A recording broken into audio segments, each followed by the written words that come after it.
minute, huh? Until they come in. Do you have any technical announcements before? A very You will small, yeah, introduce us. exactly, yeah. Hi, I'm Neil Data from the European Parliamentary Hi, Forum. nice to meet you. Nice to meet you. I've seen your name so often. We've been trying to get you to travel to different places. So, Oh, really? yeah. Ah, okay. But yeah, there was a possibility you could have come to a young parliamentarians meeting we were doing, I think, 2 years ago. Ah, yeah. Yeah, but it's good to finally meet you in person. Yeah, So, me and too. thank you for being here. So, It's Okay. a pleasure. So I have my card, but my Okay. assistant has it. Okay, She's there, perfect. so Okay. maybe later we can. Okay. If I could invite everyone to take their seats, we're running a little bit late, so it'd be good if we can catch up. And as you saw, there's there's a quite dynamic discussion after the presentations, so we want to make sure that we have time for questions and answers. So if I can invite everyone to take their seats. We're going to be starting session 2. Before we start the session, just a small announcement. There's been quite a few requests for the speeches and presentations that have been made. And so I just want to emphasize that there is this whole event is available on the website of the Chamber of Deputies of here in Italy, and that we will assemble and share the link to that website, and also we will assemble the speeches and presentations that have been made in order to share with you. So like this, you don't need to frantically take down notes. We will be sharing all of these with you, but rather you can sit back and be inspired and think about what you're hearing. So now for session 2, which will Session 3, I'm sorry, it will focus on women's and girls' agency to achieve the Sustainable Development Goals. And I'm pleased to introduce the 2 co-chairs of this session, the Honorable Maria Edera Spadoni, Member of Parliament from Italy, and also our good friend from a long time at EPF, the Honorable Petra Bayer, Member of Parliament from Austria. So I turn the floor over to the 2 of you. Thank you very much. Thank you very much, Neil. Welcome you back to this session. As you maybe, as me, are not a native speaker, and as if you maybe wonder what exactly women's and girls' agencies are, because I had no idea about it, I would like to share the results of my linguistic investigation, what it means. And it simply means a way to empower women, a way to create self-determination, that women really can take their own decisions. And so now we know what the session is about. And we will focus on 2 different situations. The one situation is the empowerment and the strengthening of women before an emergency occurs, because of course we want to have strong and vibrant women always and everywhere, not just in emergency situations, also before. And in case an emergency occurs and there is a humanitarian intervention, then we will focus on the question how this humanitarian intervention could be interlinked with a development approach, in the sense of, for instance, the UN Security Council Resolution 1325, which focuses on the involvement of women both in conflict situations and rebuilding a new state. So I'm very happy that we will have in this session a very competent panel and speakers with various and very strong experience and competence. I welcome Maria Grazia Panunzi, Enrica Rigo, Sabrina Marchetti, and Chiara Saracedo. And will hand over to my co-chair. Thank you very much, Mrs. Bayer. Of course, you already talked about this panel and what we are talking about. So I think it is really crucial to reaffirm the importance of prevention rather than intervention to face the emergency. So we need to create an environment that encourages the so-called empowerment, a term derived from the verb to empower, which means conferring or attributing powers, to be able to give authority to increase. With reference to the condition of girls and women, the term defines a process designed to change the relationships of power in the various contexts of social and personal life, and in particular to ensure that they are listened to, that their knowledge and experiences are recognized, that their aspirations, their needs, their opinions, and their goals should be taken into account, that they can participate in decision-making processes in the political, economic, and social spheres. I would also like to reiterate the concept that the increase of female autonomy and self-esteem are inversely proportional to, for example, the decrease of exposure to male violence. We also have in the Istanbul Convention many points that stress out also this issue about the female autonomy. With the term empowerment, we would like to highlight the dimension of the so-called women's agency, that is the leading role, the exercise of a full and active citizenship with implications of emancipation, the transformation of society, and the realization of human rights. Obviously, this could mean changing the national and international public policy approaches that should be focused on the strengthening of the active role of women and not on the paternalistic granting of results to women.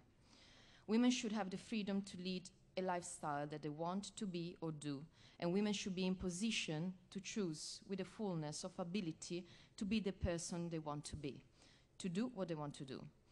As chairman of the Standing Committee on Agenda 2030 and the Sustainable Development Goals, I'm pursuing an investigation to deepen these goals. I'm convinced that policies can and should focus on improving preconditions in terms of availability of tools or resources and institutional factors that contribute to access to resources or the process of empowerment, also at the cultural level. So now I shall leave the floor to our speeches. The first one is Sabrina Marchetti, Associate Professor at the University Ca' Foscari of Venice. She has been recently appointed as Associate Professor in Sociology at University Ca' Foscari in Venice on the basis of her exceptional academic merit. So, Mrs. Marchetti, I leave you the floor.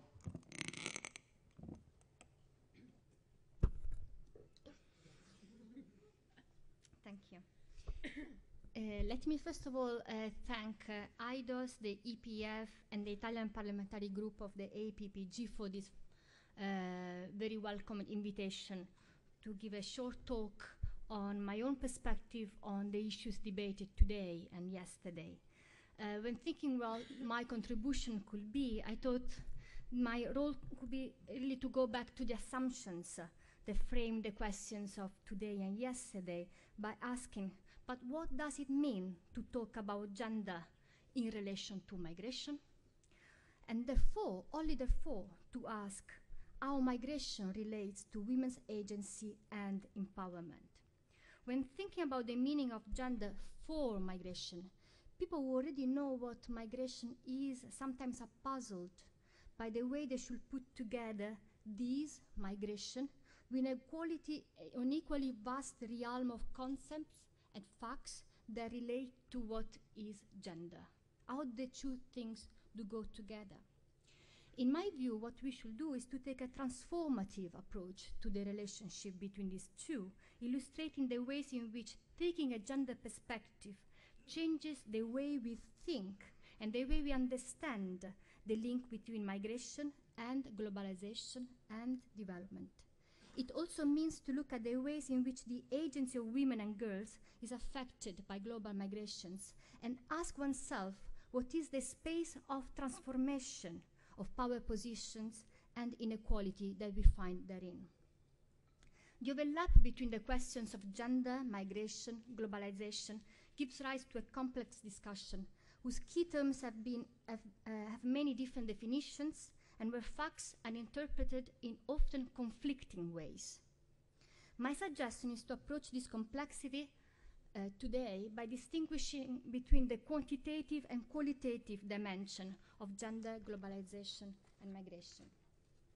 At the quantitative level, usually main questions are how many women are migrating, how many men, how have the numbers changed through time, how is the proportion between men changed. At this level, we speak of feminization of migration to describe the increase of the percentage of women in relation to men in international migration. This is what we usually do. My point, however, is that this type of approach is not enough. It's not enough when this is just the gendered approach to migration is just limited to ask how many women do migrate. This is not enough. It is necessary to go further and ask how far women do they go, if they go alone and with other people, men and husbands, what is the purpose of their migration? My suggestion is mostly to go at the second dimension of the relationship between gender and migration, which is the qualitative dimension of the feminization of migration. It stems from a complex view of gender. Gender as the ensemble of norms and principles that regulate people's lives along two opposite models, male and female models that are socially and culturally constructed. Although often perceived as fixed and natural, gender models are instead a terrain of constant negotiations. What is the proper behavior for men? What is the proper behavior for women? What are they expected to achieve? What is their role in the society and the household? These gender models affect the agency of women and girls, depending on the context and the meaning of their migrations. For example, if we assume a context of departure where gender models are traditional, one may think that migrant women enact an emancipation from these, as in the example often made of migrant women becoming breadwinners. However, we also know, and it has been explained, that migration can have a regressive element, with the replication, if not the worsening, of gender models in the expectations attached to women. The questions that for me will be then, how does migration changes the gender roles, and how do gendered expectations affect migrant experiences? How does migration affect the negotiations of duties, expectations, possibilities, and opportunities that apply to women along the migratory experiences? To summarize all of that in a quick formula, the question is always, is migration good for women? Scholars are divided in their answers to these. Some scholars look positively to migration as an opportunity for women to escape from oppressive marriages, to gain economic independence by becoming a self-sufficient earner, to improve their social position vis-à-vis their context of origin, and this is usually achieved by contributing with remittances and philanthropic interventions to the well-being of their families and the development of local communities. However, as we know, and it has been said already here, migration can also be a source of vulnerability for women. The emphasis here is usually on the dangers the migrant encounter in the journey, being exposed to sexual violence, forced pregnancies, and being channeled in prostitution and slavery-like work. And I'm not going to repeat that. It is also important to say that the positive view that I just mentioned of migration as an opportunity for women economic empowerment by becoming breadwinners has been challenged by a number of studies that show also how sending remittances is often felt as an obligation by migrant women, as a cause of distress, as a cause of self-deprivation for women that feel committed to send money back home, a commitment to which migrant men are more easily a commitment from which migrant men are more easily released. By speaking of the vulnerability attached to women's migration, we cannot overlook the fact that migrant women and girls are working more often in the so-called 3D jobs, the jobs which are dangerous, demanding, and demeaning in the countries of destination. This, of course, the type of job that they do will have an incredible impact on their general well-being, and I should also mention on their health conditions. Domestic work and care work have been found to have a very important impact on the health of women in chronic diseases, especially in relation to bones and the physical effort that women that do domestic and care work have to keep having as a very type of strenuous type of work. So, I mean, I would ask you to put in relationship what I'm going to say with work, with also health of workers, in a sense. So, my example is indeed in domestic and care work, whose importance for the employment of all women, not only migrants, is widely acknowledged. The International Labour Organization has estimated that in the world there are more than 50 million people who do cleaning and care work in other people's households. 1 person every 5 is a migrant. But we also know the conditions of domestic and care workers in the world is negatively impacted by migration policies that make very difficult the regular employment of migrant women in these sectors. For the case of domestic workers, if we think of Europe, we should know that in many European countries, it is not possible to obtain a residence permit as domestic worker, a care worker. Countries as Germany, Austria, the Netherlands, Sweden, Norway, Poland, United Kingdom, just to mention a few, do not entitle residence permits to this type of worker, or if they do, they give it with very limited warranties and in very precarious features. Therefore, a huge number of women who do domestic and care work, they do it without a labor contract and without a residence permit. This is quite tragical. It means that despite the great demand of cleaners, babysitters, elderly caregivers from the side of European households that we all know, most countries in Europe do not recognize any right to the migrants that do the job. The sad paradox here is that we are seeing one of the figures which is pillar to our society, especially in the light of the dismantling of the welfare states in Western Europe, to be put in a condition of vulnerability herself, in which her agency has little capacity for freedom and self-determination. For this reason, my invitation is to see how incredibly important has been the decision of the European Parliament last year to adopt a resolution on the rights of domestic workers and care workers, and the importance of the ILO Convention of the Rights of Domestic Workers, which has been adopted in 2011. Unfortunately, this has been ratified so far by only 23 countries in the world. I'm inviting you to consider how both measures should be promoted to foster more rights and awareness on the conditions of domestic workers who are migrant women and girls in the world. Let me thus conclude by emphasizing the urgency of settling the conditions in the labor market and in the migration policies that relate to it for migrant women to have the same rights of all other workers and all other migrants. This means to take a transformative look to the relationship between gender and migration and make gender stop being a reason for further oppression and discrimination of migrants and to become a reason of opportunities, richness, and diversity.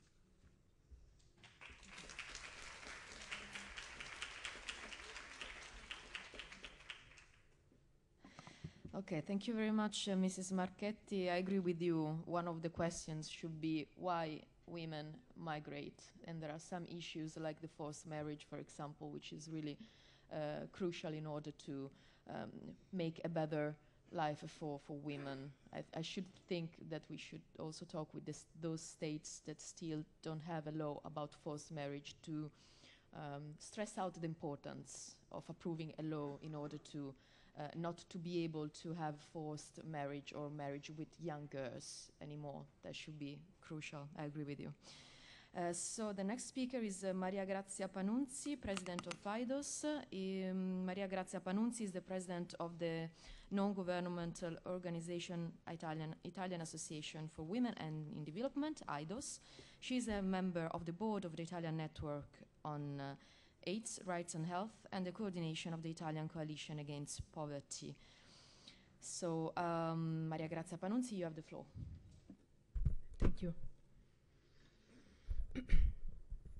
La sfida principale che in questo convegno abbiamo deciso di assumere è quello di affrontare un mondo in movimento, ovvero un pianeta che vede un numero incredibile di uomini e donne spostarsi in cerca di una vita migliore.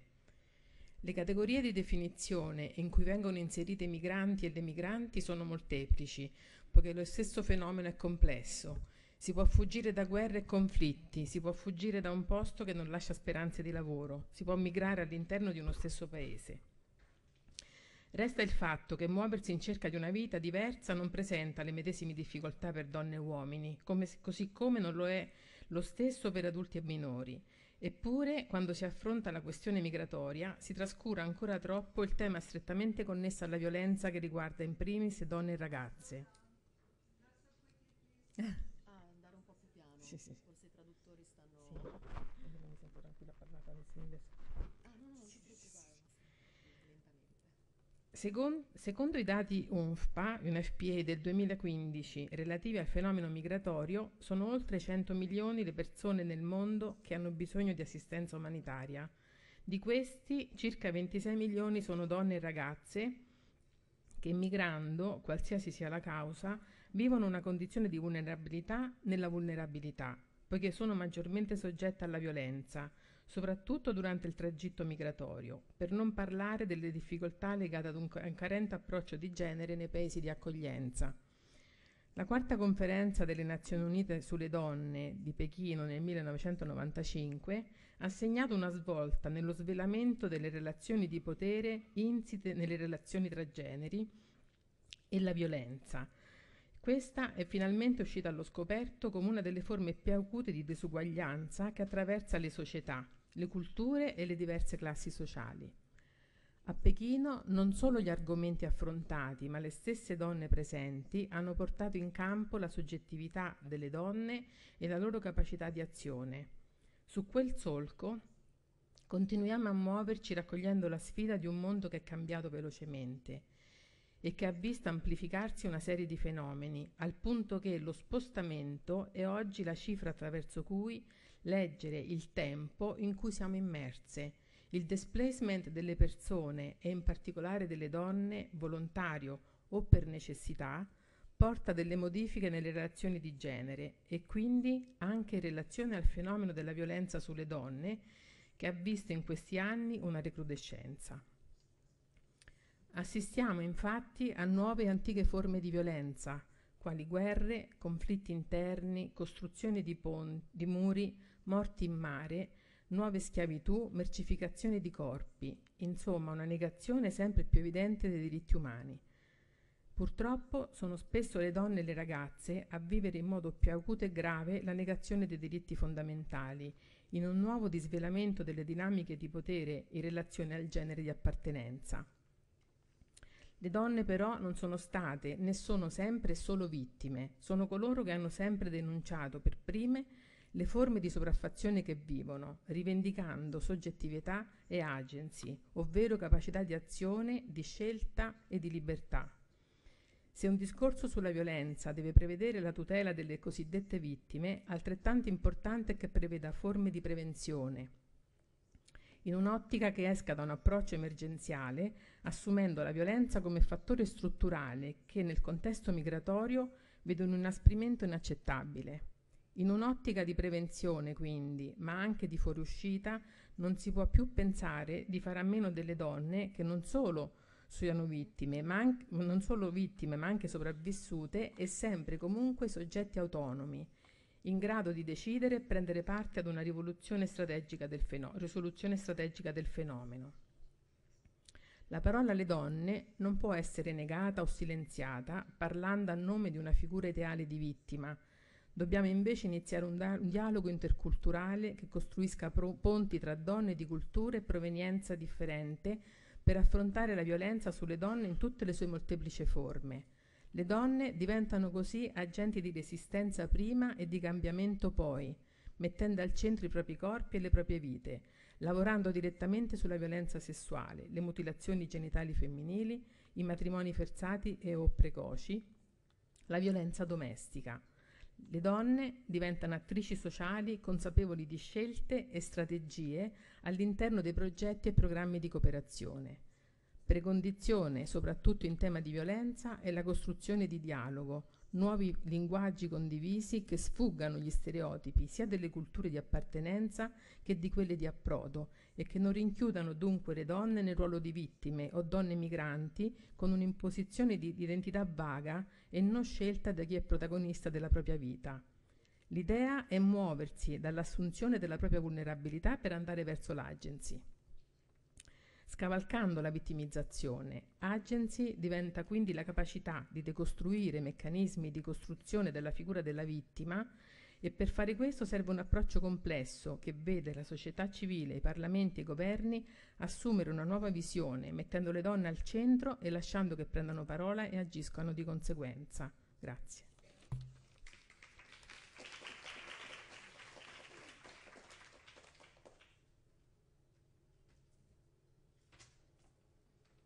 Thank you very much.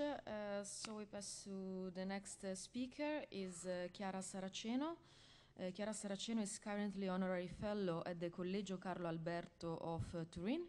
She was previously research professor at the Wissenschaftszentrum Berlin für Sozialforschung and the professor of sociology of the family at the University of Trento, and afterwards at the University of Turin. Please, you have the floor. Thank you.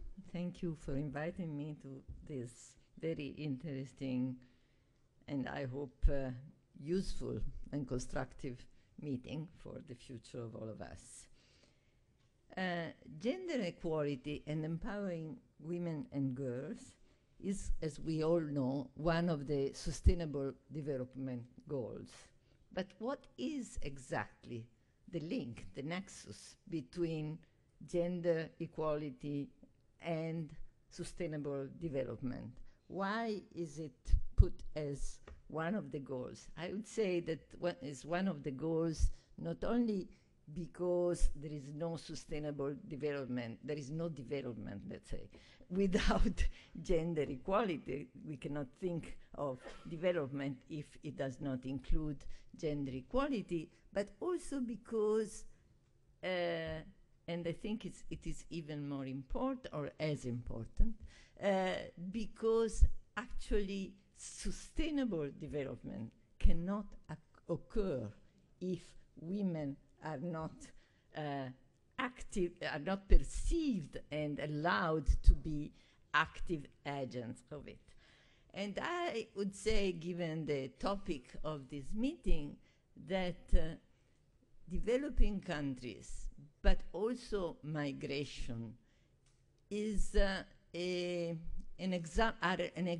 exemplary place or experience or site in which we can see the inextricable link between women's agency and the need to empower women and sustainable development. As many studies on women and development have shown, to empower women, to invest in women's capabilities, which means to invest in women's education, to invest in the women's freedom to conduct the life they want to conduct, is not only good for them, for women, but has a much larger impact on the society they live in. Some of these outcomes have been already reminded this morning, for instance, when speaking of family planning, but also when speaking of demography. That is saying investing in women's education is one of the most important tools to reduce fertility, for instance. Just because they study more, they know more about themselves, and therefore they can, 1 year of further schooling for girls has a big impact on fertility. And we know that in all countries, girls' education has increased in the past 20 years, but not at the same pace everywhere. For instance, Saharan countries are those where it is still a slow increase. And we can see a link between the high fertility of some countries, which is linked also to precocious marriage, that is child marriage in the case of women. But not only this has an impact on fertility, but it has also an impact on the health, on child mortality. That is a positive impact on curbing child mortality. It has an impact on child health. So it has an impact on the reproduction of society as a whole. So just because of this, just for egotistical and not women, not in the name of women's equality, gender equality, we should invest in women's education and freedom. It has an impact also on food sustainability, since given the gender division of labor in most part of the world, in all parts of the world, since women are more involved in food preparation, in food, sometimes in food, obtaining food, they are much on the forefront of issues, environmental issues, and so that impact on the availability of adequate food. Somebody this morning remembered also Bolsa Famiglia. I can also remember that microcredit. All these experiences show how women are the best actors, that is investing in women, giving resources to women is more likely to cause a improvement of the life of their family and of their community. I could add that this was found also in the so-called developed world. There is a very important study done in the UK, I think during the Thatcher period, when they wanted to change the child benefit and to pay it directly in the wage check. And they discovered that it was not so clear that each pound given to a man would become milk on the table for the child. So they decided to keep it to the women, to give it, to go on giving it to the women, because it was clear that it would become food on the table for their children. So it's not only an issue of developing countries, but certainly it is clear. There is a possible risk in this important role women play as agents of the well-being of their communities. That is, that they are crystallized in this position. For instance, there are many interesting studies on Latin America on the different forms of Bolsa Famiglia. They have different names, where there is ambivalences. Is that empowerment of women, that is, women get the resources to provide for their children, but they also get the responsibility. They get all and also they get the money and the responsibility as mothers, not also as women with their own projects and so on. So there is ambivalences, certainly there. So we should also be wary of the risks of investing in women only as mothers or as future mothers, and not only as individual subjects, female women, not only mothers. Okay.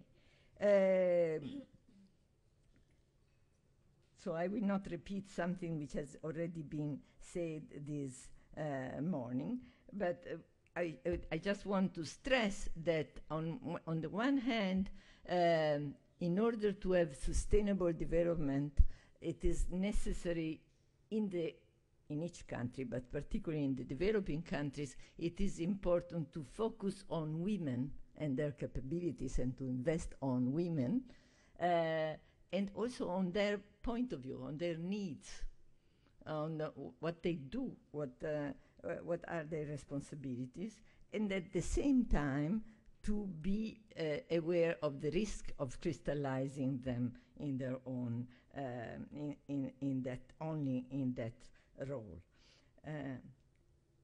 The same, that is the need to invest in women's capabilities and empowerment, could be said in the migration all through the migration process. It is from the starting point, the camps and so on.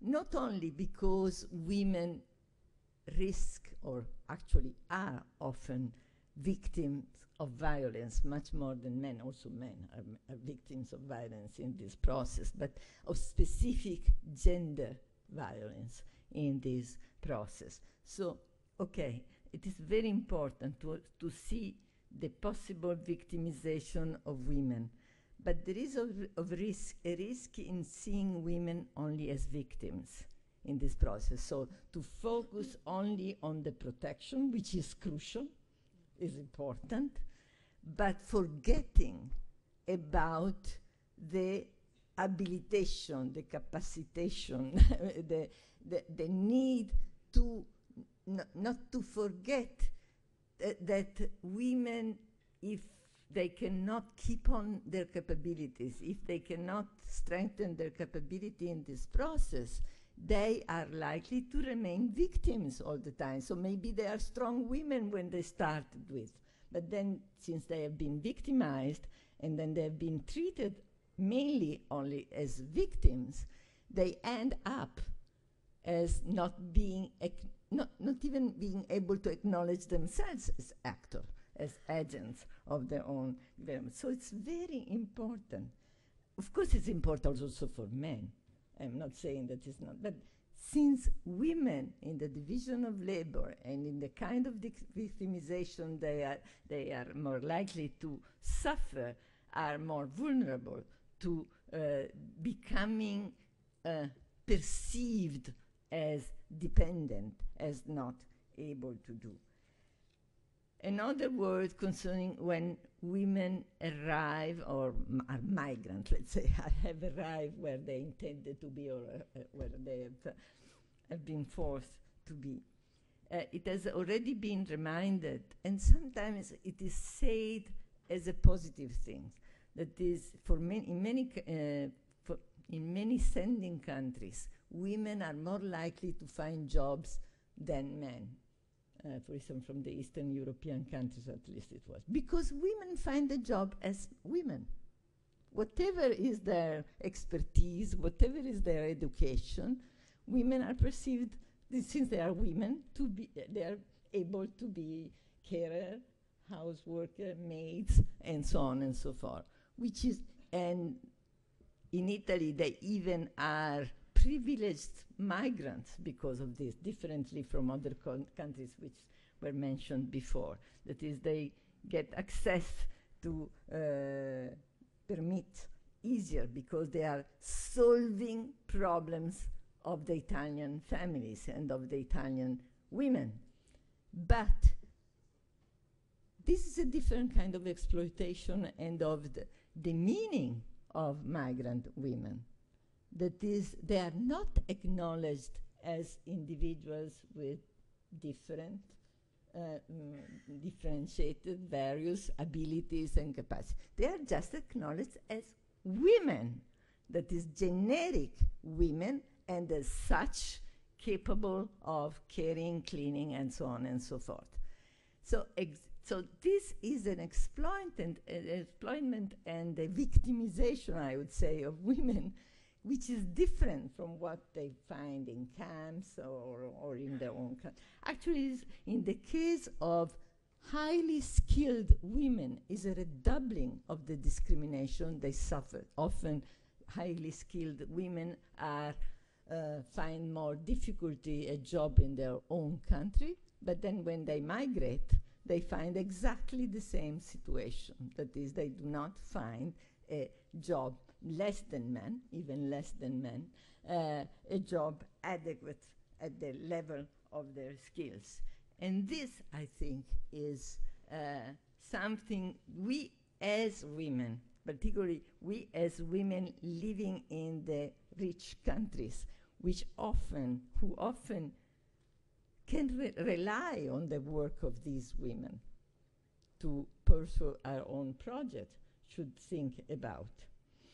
There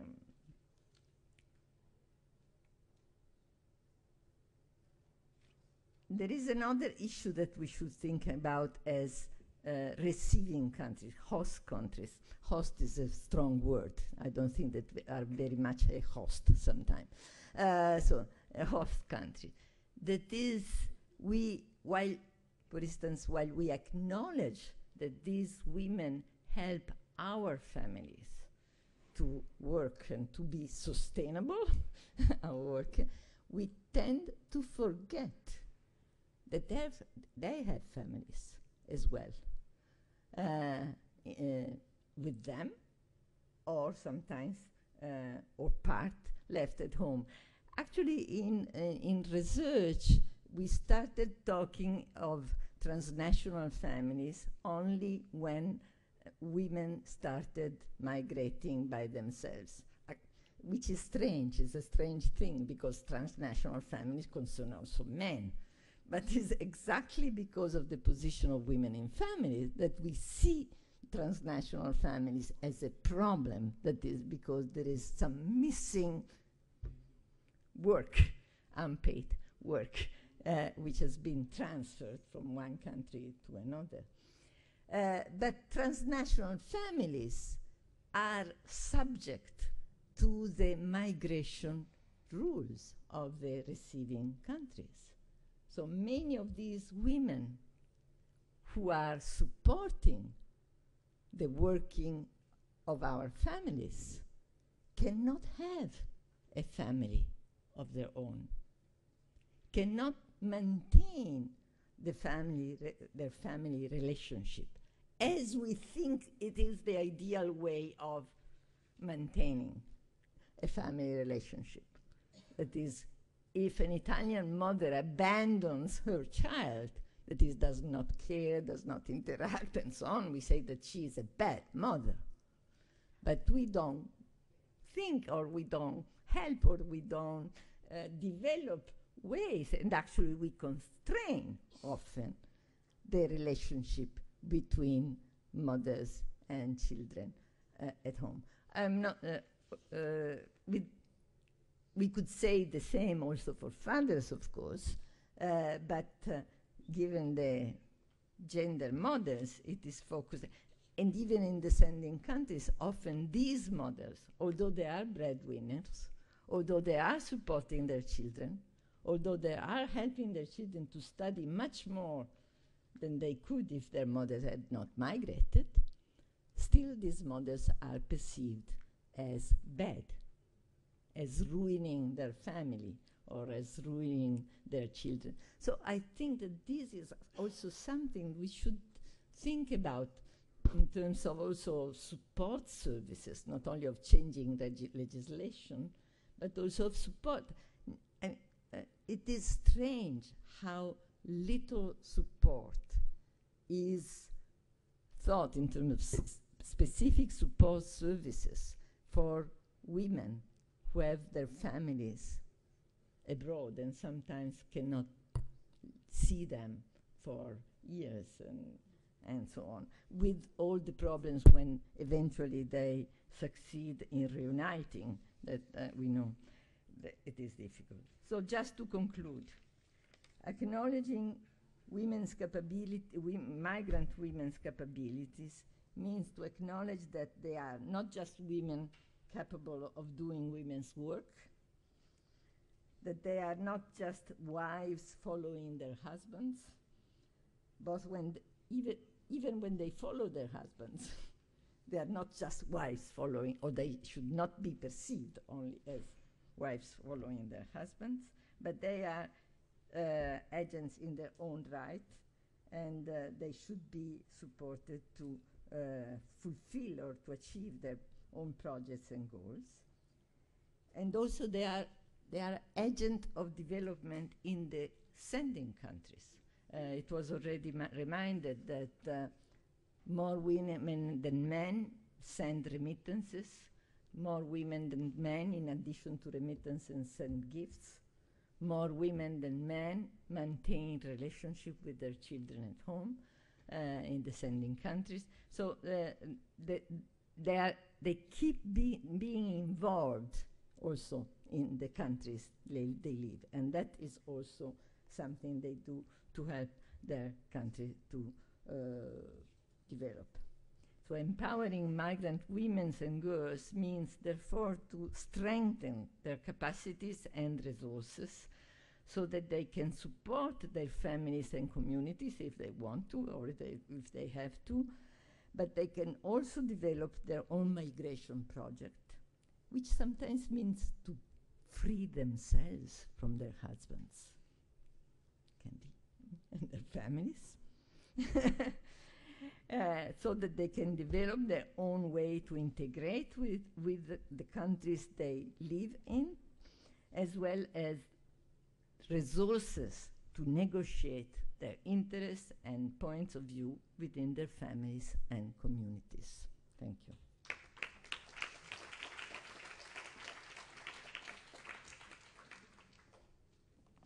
Thank you very much, Ms.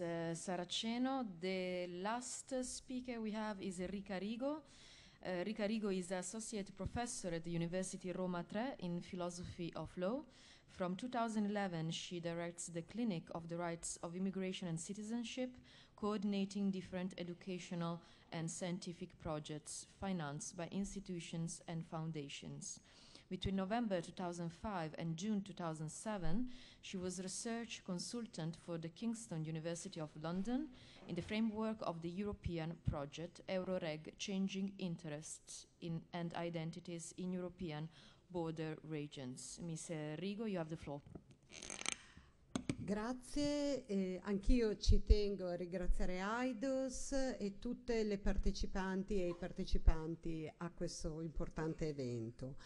Il mio intervento sarà centrato sull'accesso alla giustizia per le donne richiedenti asilo nei paesi di arrivo, quindi non solo le questioni che riguardano il transito, ma anche quando appunto arrivano qui. Abbiamo già sentito come il discorso pubblico e mediatico sulla cosiddetta crisi dei rifugiati raramente si soffermi sulla composizione dei numeri di questa crisi. Già stamattina e nel corso delle 2 giornate è stato sottolineato come tra il 2014 e il 2015 il numero di donne richiedenti asilo sia più che duplicato in Italia. Ed è stato detto come la nazionalità maggiormente rappresentata sia quella nigeriana. Le richieste di asilo di persone provenienti dalla Nigeria sono passate da circa 10.000 nel 2014 a 18.000 nel 2015 a 27.000 nel 2016 e circa un terzo di queste sono domande che sono state presentate da donne. Già stamattina è stato sottolineato come l'Organizzazione Internazionale per le Migrazioni abbia espresso preoccupazione perché dalle interviste condotte risulta che molto spesso si tratti di donne potenziali vittime di tratta destinate all'industria del sesso. A mio parere questi dati confermano l'urgenza di una riflessione sulla protezione internazionale e sull'accesso alla protezione internazionale in una prospettiva di genere. Un tema che in Italia, ma anche in Europa, non è stato oggetto di particolare attenzione da parte né del dibattito pubblico né di quello teorico. È noto come la Convenzione di Ginevra relativa allo status dei rifugiati del 1951 non contenga alcun accenno alle donne. Il sesso non figura tra le ragioni di persecuzione elencate dalla Convenzione accanto a razza, religione, nazionalità, appartenenza a un determinato gruppo sociale o opinioni politiche. Le linee guida dell'UNHCR del 2002, quindi a 50 anni dall'entrata in vigore della Convenzione, hanno finalmente stabilito un primo passo avanti perché la protezione internazionale in una dimensione di genere possa avere la giusta considerazione. Il documento offre un'esemplificazione dettagliata delle forme di violenza che possono fondare il timore di persecuzione, le quali ricomprendono le violenze legate alla dote, le mutilazioni genitali, la violenza domestica e anche la tratta. Per completare il quadro mi permetto di ricordare le linee guida specificatamente dedicate alle vittime di tratta o alle persone a rischio tratta emanate nel 2006 e quelle approvate nel 2012 sulle identità LGBTI. Bisogna però anche sottolineare che il riferimento esplicito alle donne come gruppo sociale che era contenuto nelle linee guida UNHCR del 2002 non ha trovato purtroppo alcuna traduzione sul piano legislativo.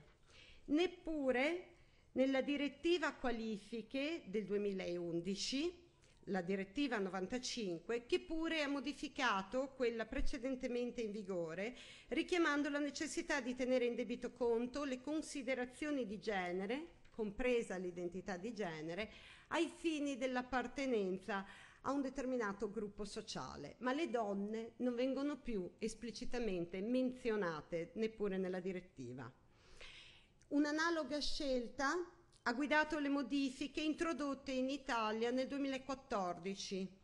Il testo novellato del decreto legislativo 251 del 2007, il quale disciplina la qualifica del beneficiario dello status di rifugiato, riprende infatti la formulazione della direttiva qualifica, specificando inoltre che accanto agli atti integranti forme attive di persecuzione va tenuta in considerazione la mancanza di protezione contro tali atti. E questo è certo un passo importante, perché significa che esplicitamente vengono inclusi tra gli agenti persecutori, e quindi dà diritto a chiedere asilo, anche le forme di violenza che non sono perpetrate da un agente statale, come nel caso della tratta o come nel caso di molte delle violenze che colpiscono le donne richiedenti asilo che arrivano in Italia.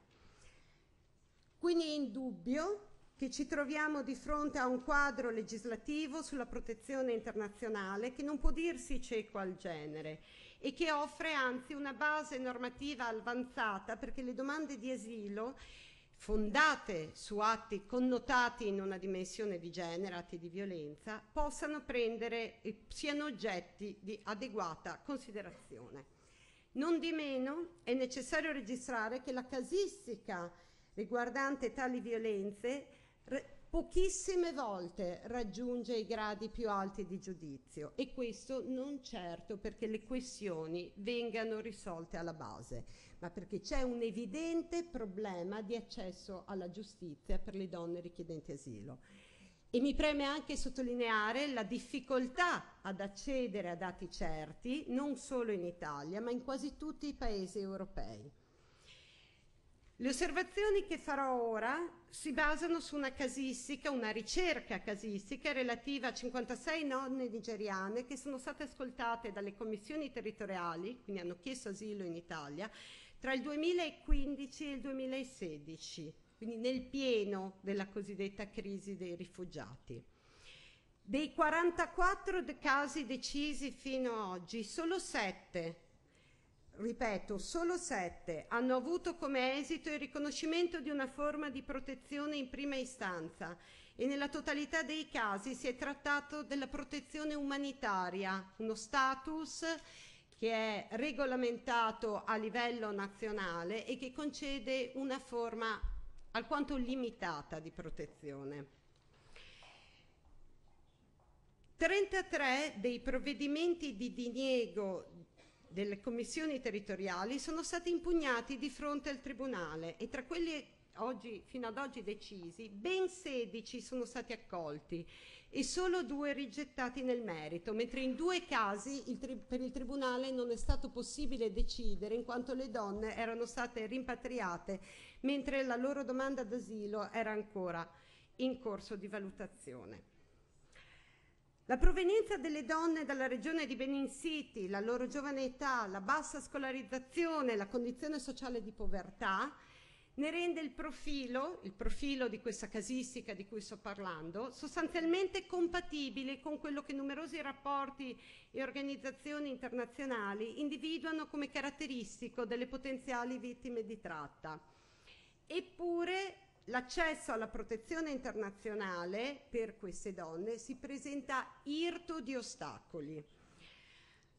Dall'analisi dei documenti e dell'iter processuale, 2 sembrano essere i criteri sulla base dei quali le commissioni territoriali fondano le proprie decisioni. Il primo riguarda l'emergere di indicatori che le richiedenti asilo possano essere vittime di tratta. Il secondo, la disponibilità delle stesse richiedenti asilo a entrare in una struttura protetta o in un programma di riabilitazione per le vittime di tratta, senza che tuttavia tale programma sia realmente definito all'interno delle decisioni. Entrambi questi criteri, e ci tengo a sottolineare entrambi, suscitano molte perplessità, almeno per come vengono articolati nelle motivazioni.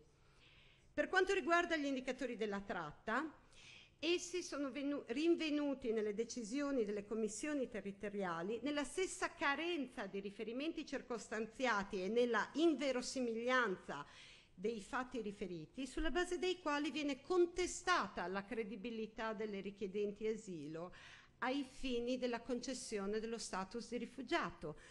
E questa è una contraddizione che è presente in quasi tutte le decisioni. Per essere riconosciuta come destinataria dello status di rifugiato, la richiedente asilo ha bisogno di portare e puntualizzare fatti circostanziati, ma proprio il contrario viene riferito come indicatore di essere vittima di tratta. Ma è soprattutto sul secondo requisito che mi preme fare alcune considerazioni, visto che stiamo parlando di agency. Dal momento che la richiesta di consenso da parte della richiedente asilo a entrare in una struttura protetta o ad aderire a un programma di reintegrazione, che è presente in tutte le decisioni, è un requisito non richiesto dalla legge e che riguarda semmai la fase successiva non della concessione della protezione internazionale, ma degli eventuali programmi specifici dedicati alle riabilitazioni delle vittime di tratta, che è e non può essere che una fase successiva, perché richiede chiaramente una partecipazione ben diversa che non può essere presupposta nelle donne che sono appena arrivate. Da alcune interviste effettuate con le operatrici delle organizzazioni specializzate nel supporto alle vittime di tratta è emerso che in molti casi, nelle more del procedimento che può protrarsi anche per mesi, ormai in Italia siamo arrivati a oltre un anno per queste procedure, le commissioni territoriali richiedono addirittura relazioni periodiche alle organizzazioni per verificare che l'istante stia effettivamente seguendo dei programmi di riabilitazione. Per concludere, voglio sottolineare, come già detto, che in 16 dei casi esaminati il Tribunale di Roma ha rovesciato le decisioni delle commissioni territoriali, riconoscendo alle istanti una forma di protezione, e in ben 15 casi su 16 si è trattato non della protezione umanitaria, ma della protezione sussidiaria, che rappresenta un livello di protezione e uno status molto più elevato, a partire dalla sua durata, che è di 5 anni, e dalla possibilità di circolare in Europa, altro elemento alquanto importante. Nonostante il tempo a disposizione sia poco, vale la pena fare cenno all'evoluzione che ha contrassegnato le motivazioni del Tribunale durante gli ultimi mesi. Mentre infatti le prime decisioni erano motivate con riferimento alla situazione di disordine persistente in Nigeria, almeno a partire dai primi mesi del 2016, alcuni giudici hanno iniziato a fare menzione del traffico della prostituzione, diffuso soprattutto nella zona di Benin City, e al pericolo che questo rappresenta per le donne. In una recente ordinanza, che mi preme citare, il Tribunale ha esplicitamente riconosciuto che il coinvolgimento delle donne nella tratta della prostituzione e le violenze a esso connesse, sia nei paesi di origine che nei paesi di transito, e il quale coinvolgimento può emergere anche nella naturale reticenza che accompagna il racconto, perché è naturale che vi siano delle reticenze, rende più che verosimile il pericolo in caso di rientro, e tenuto conto della condizione femminile nel paese di provenienza, di trattamenti degradanti per la dignità della persona. Si tratta di un passo avanti certamente importante, che tuttavia solleva perplessità sulle effettive possibilità di accesso alla giustizia per le donne richiedenti asilo in Italia, tenuto conto soprattutto in particolare dell'altissima percentuale di dinieghi della protezione internazionale che invece vengono emessi dalle commissioni territoriali. E questo avviene sostanzialmente in tutti i casi in cui le donne non sono disposte o semplicemente non sono pronte a narrarsi come vittime. Vi ringrazio.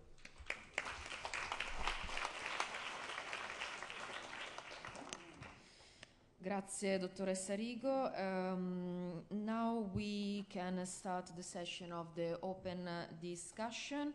I inform you that we have more or less 10 minutes for the questions and comments, and then our participants, our participants will answer to some questions that you may have.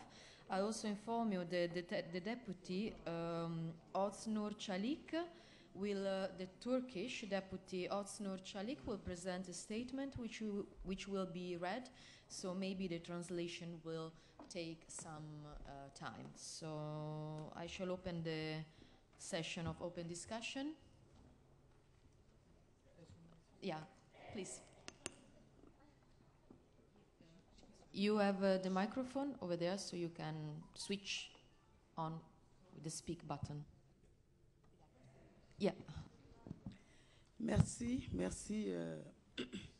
Je remercie vraiment toutes les grandes dames qui sont là, les panélistes, pour votre brillante intervention par rapport même aux questions de la femme. Je dis bien de la femme, parce que la femme, c'est celle-là même qui rassemble les familles, c'est celle-là même qui a pitié, c'est celle-là même qui donne la vie. Mais chaque fois, ce sont les femmes qui sont les principales victimes des crises. Toutes les panélistes sont passées, mais elles ont toutes parlé du Nigeria.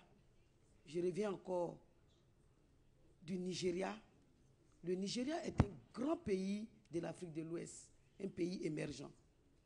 Mais on nous parle des Nigérianes qui viennent beaucoup en Italie dans ces derniers temps. Mais ce qu'on ne nous dit pas est que la crise aussi, il y en a en Syrie, il y en a vers l'Irak. Mais je vois quand même dans la presse, dans le monde entier, que la crise qui secoue cette zone-là, il y a des femmes aussi qui immigrent vers ici. Est-ce que ces femmes-là, avec les enfants, viennent sur la côte italienne pour demander l'asile, ou est-ce qu'elles s'en vont? Parce que toutes les panélistes ont parlé du Nigeria, que nous avons beaucoup. C'est ce que j'entends, c'est ce que j'ai compris. Alors, même quand elles sont accueillies en Italie, que je salue au passage, parce que l'Italie a ouvert vraiment grandement ses frontières pour recevoir ces Nigérianes-là.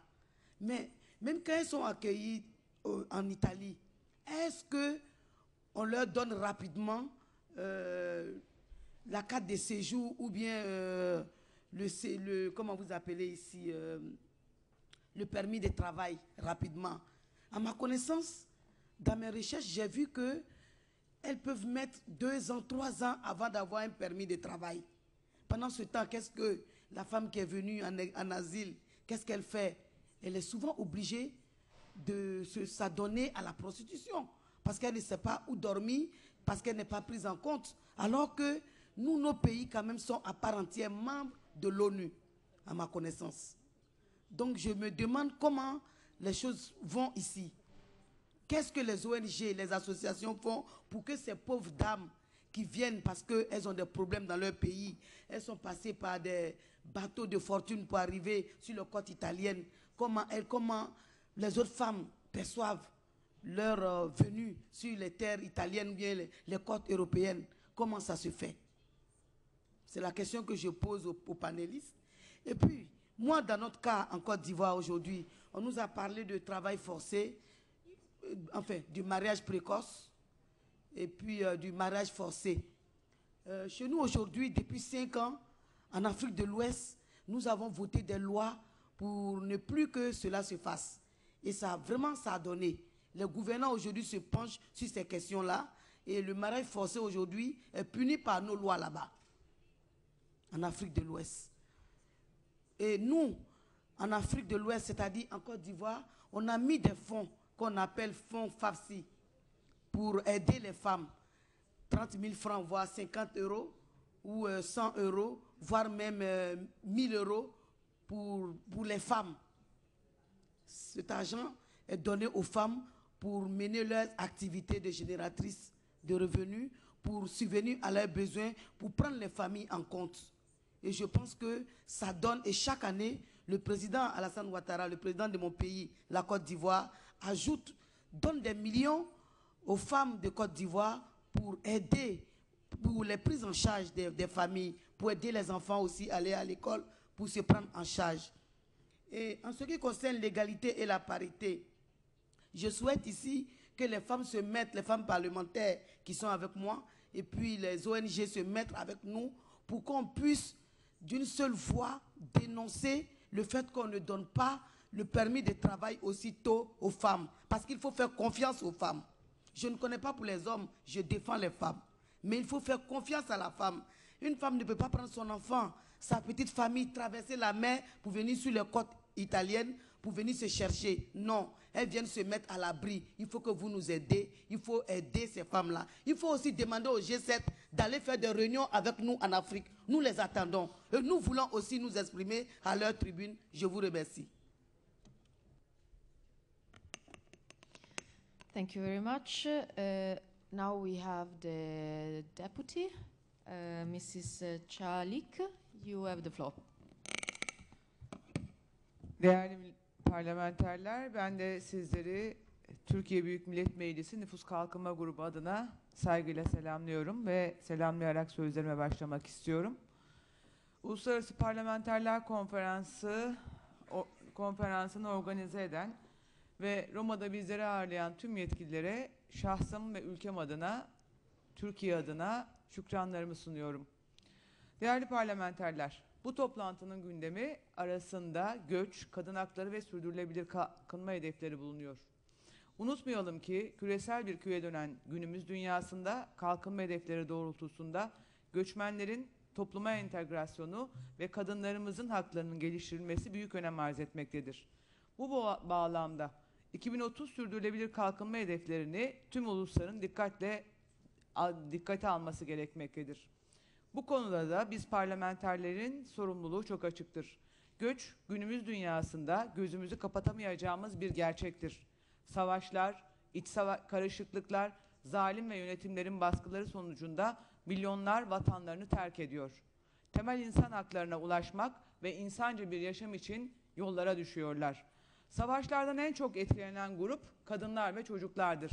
Uluslararası düzeyde kadınların haklarının geliştirilmesi, göçmen sorunun çözülmesinden ayrı göremeyiz.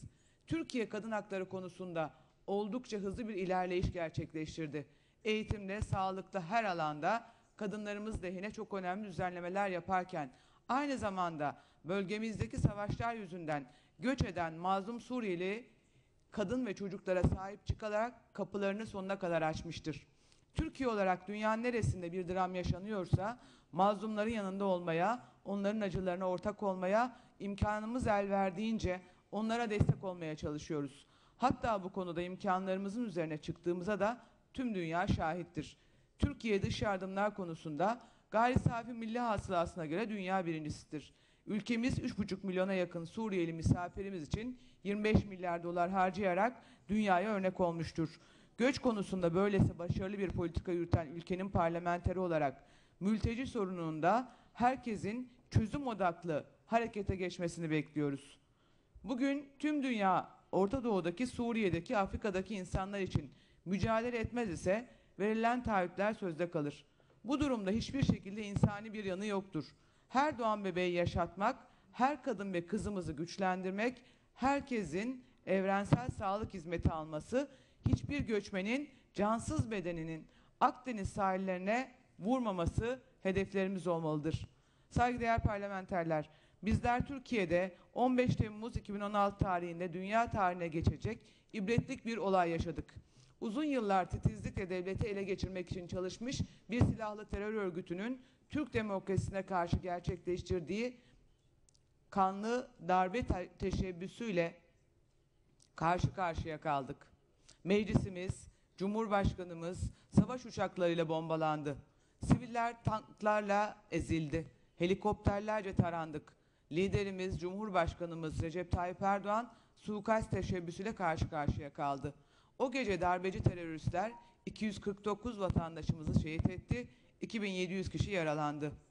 Sözünü ettiğimiz terör örgütü, Fethullahçı terör örgütü, FETÖ örgütü sadece Türkiye için değil, uluslararası bir tehdittir. Terörle mücadelede uluslararası işbirliği hepimiz için çok önemlidir. Terör bir insanlık suçudur. G7 ve burada temsilcileri bulunan ülkelerin teröre karşı ortak bir tavır alıp terör örgütlerine karşı işbirliği içerisinde samimiyetle mücadele etmesi gerekmektedir. Biz hem terör örgütleriyle mücadele ederken hem de ülkemizdeki mülteciler, göçmenlerle ellerimizden gelen tüm iyi imkanları onlara seferber ediyoruz. 2017 yılının ana gündemi terörle mücadele olmalıdır. Gözyaşının rengi, dili, dini, ırkı yoktur. Gözyaşlarımızda, mutluluklarımızda ortak olmalıdır. Değerli parlamenterler, sözlerime son verirken bu konferansın tüm dünya çapında sürdürülebilir kalkınma hedeflerinin güçlenmesi yolunda bir kilometre taşı olmasını temenni ediyorum. Umarım önümüzdeki G7 toplantısı kadınlarımız, göçmenler, çocuklar ve tüm insanlık için yeni bir umut ışığının adımı olur. Bu duygu ve düşüncelerle hepinizi Türkiye Büyük Millet Meclisi Nüfus Kalkınma Grubu adına sevgi ve saygıyla selamlıyorum. Teşekkür ediyorum. Teşekkür ederim Ms. Çalik. Please, you have the floor. Hello, Liz Barker from the House of Lords. I'd like to return to the subject of this session here. And I speak as a member of the All-Parliamentary Group on Population Development and Reproductive Rights, and also the All-Parliamentary Group on Global LGBTI Rights. Signora Panunzi talked about women as victims. And what I wish to raise, and I think is important to raise in the presence of so many legislators, is the actions of women as perpetrators of political violence. Because in countries such as Uganda and Russia and Nigeria, LBT women are in fear of their lives, and they are fleeing from political oppression in which women parliamentarians have been complicit. And I say this to you today. You undermine the message given by every woman parliamentarian to a man that the intimidation and violence of women is wrong if you stand as somebody who is prepared to be a perpetrator on other women. And some of you are. In the United Kingdom, we know, as a former colonial power, that we bear a great responsibility for leaving behind a system of legislation which has led to the persecution of millions of LGBTI women and men. We are conscious that we have to work with people around the world who now understand that such views are not just simply outmoded, they are economically disastrous, not just for LGBT people, but for all the people in an economy. We are now building a body of evidence backed by the World Bank that says that discrimination is extremely expensive to the countries which operate it. So I simply say in this forum, there are connections to be made in order that we make sure that we don't undermine each other by perpetrating an agenda that rules, divides and conquers.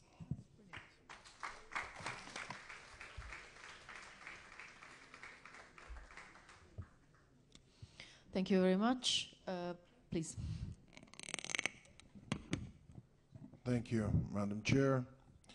Dear colleagues, George Seratelli from Georgian Parliament. Of course, you touched upon very important issues, and I think overall we all agree here in this hall that we should invest much more in women and empower women, and for the sustainable development, it's essential thing.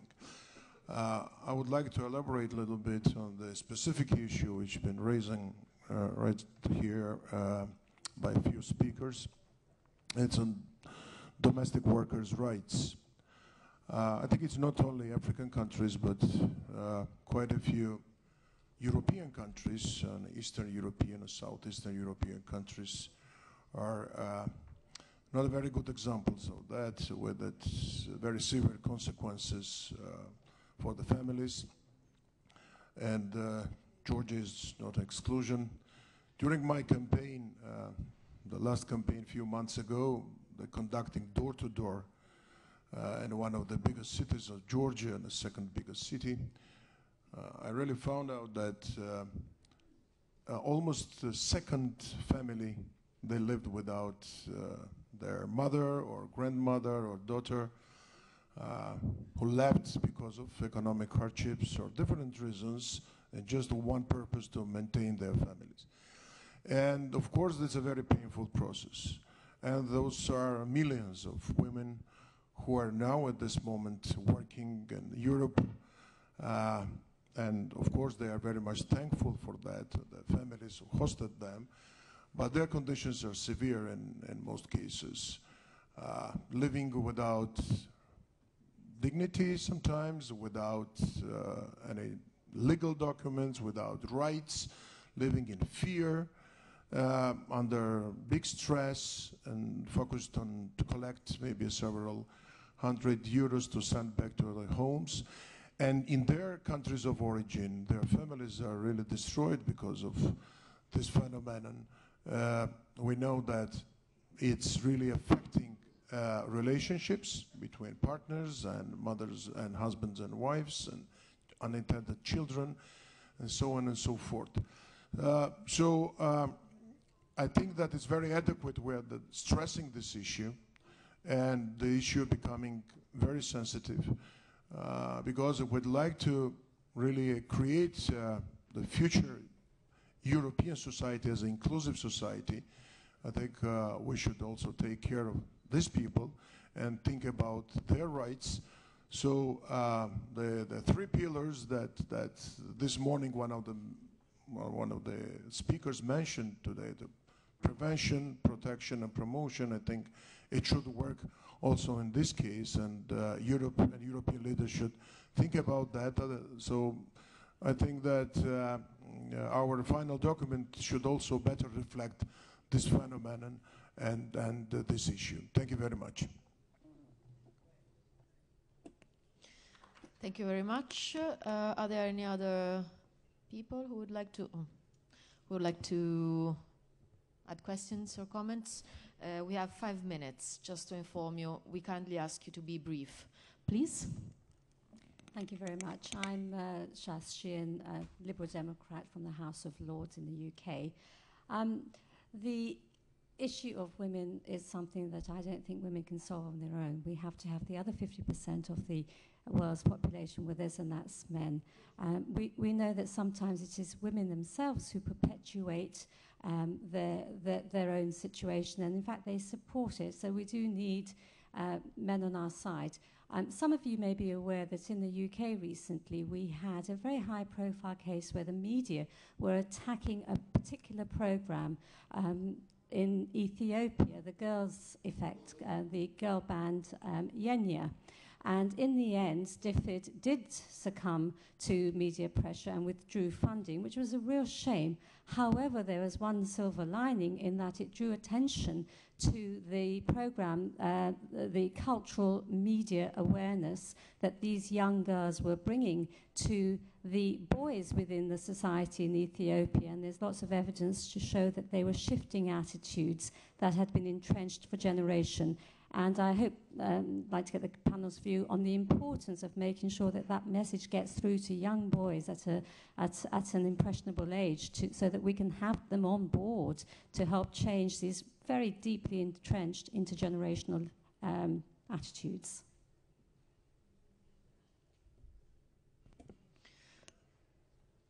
Thank you very much. Please. Hello, thanks. I'm Katharina from Austria, and I'm also member of the EPF Executive Committee. Just a small comment to our colleague from Turkey. I think the most important point to fight against terrorism is to empower women and girls, and we heard it yesterday.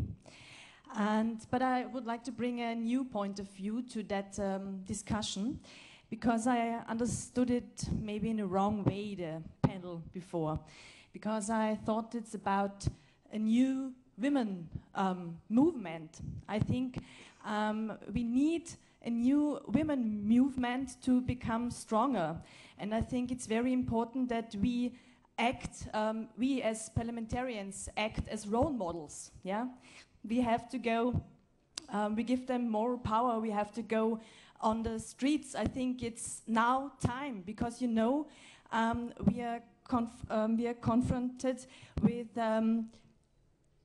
with strong nationalism, and strong nationalism means less feminism, and I think it's a very that's the most important problem. And let me say a second point.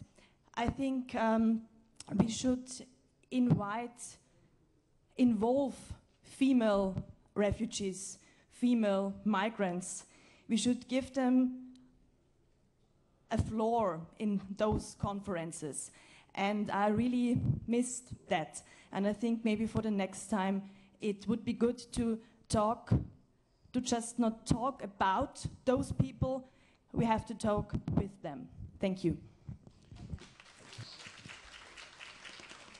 Thank you very much. Thank you very much. I want to say I'm very pleased to be in this conference. I am from Goodluck Kwaramba from Zimbabwe. I would like to share with you what happened in my country. False adverts were flighted in the paper to say there were jobs in Kuwait, and a lot of our women applied, and they were given travel documents to go and work as domestic servants in Kuwait. But when they arrived there, the situation was different. They were quickly taken away, and they were sold as slaves to work as sex workers. Our Speaker of Parliament, when he visited Kuwait on another business, he bumped into these women and managed to get some of the women back, but most of them are still there. When the women got back home, they had to be cancelled, and some were even disturbed mentally. Now you talk of asylum, but I wonder if this exists in Kuwait, where people are still being sold as slaves. I think a lot needs to be done to educate women so that they know their rights. Thank you.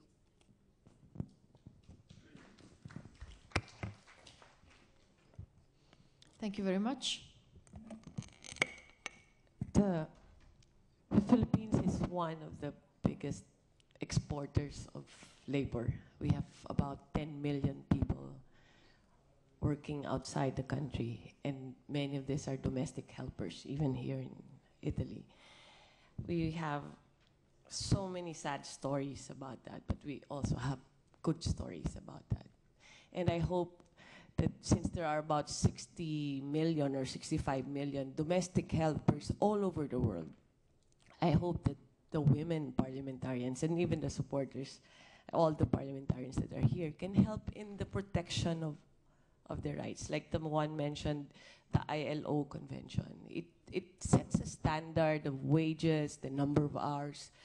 We need to give them, if we are so concerned about the opportunity of women in our countries, please, I hope you can include the rights of women as domestic helpers in your countries.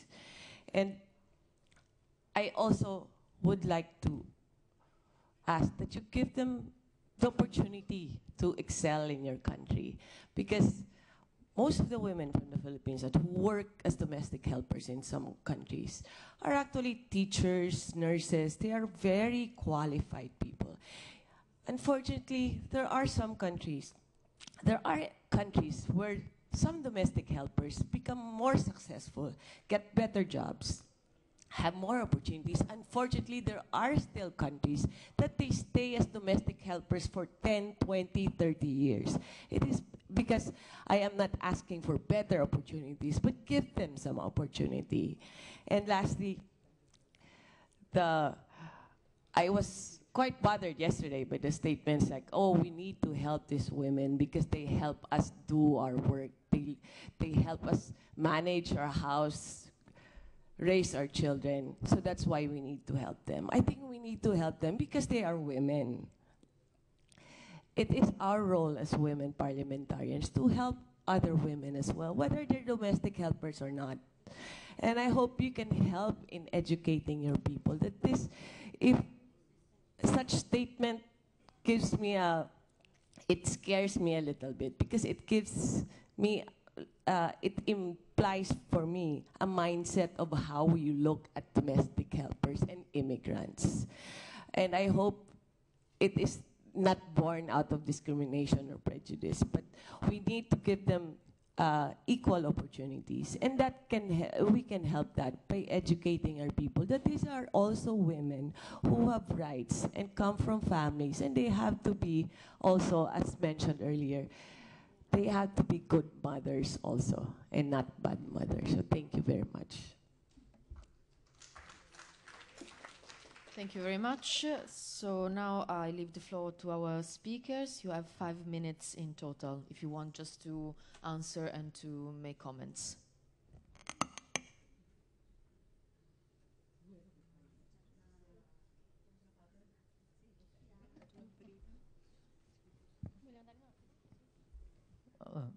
Okay. I would just pick up one of the comments. That is, yes, I agree that we cannot just defend women and then forget about LGBT and other people. First of all, because there are women and men as well, so they are just human beings. But also because, and this was another comment, we have to be careful in not having one model of the woman that is the normal woman that we want to support, emancipated or whatever. But so when you say that you as parliamentarians should have a role, a guiding role, or well, be careful what kind of idea of women you have in mind. I mean, there can be parliamentarian as sociologists, as professor. No, I'm not saying you. I'm saying it's not true that all women in power defend women. They can exploit women, they can impose one model of woman, and that is the good model, and then everybody, sexual or otherwise, a bad model.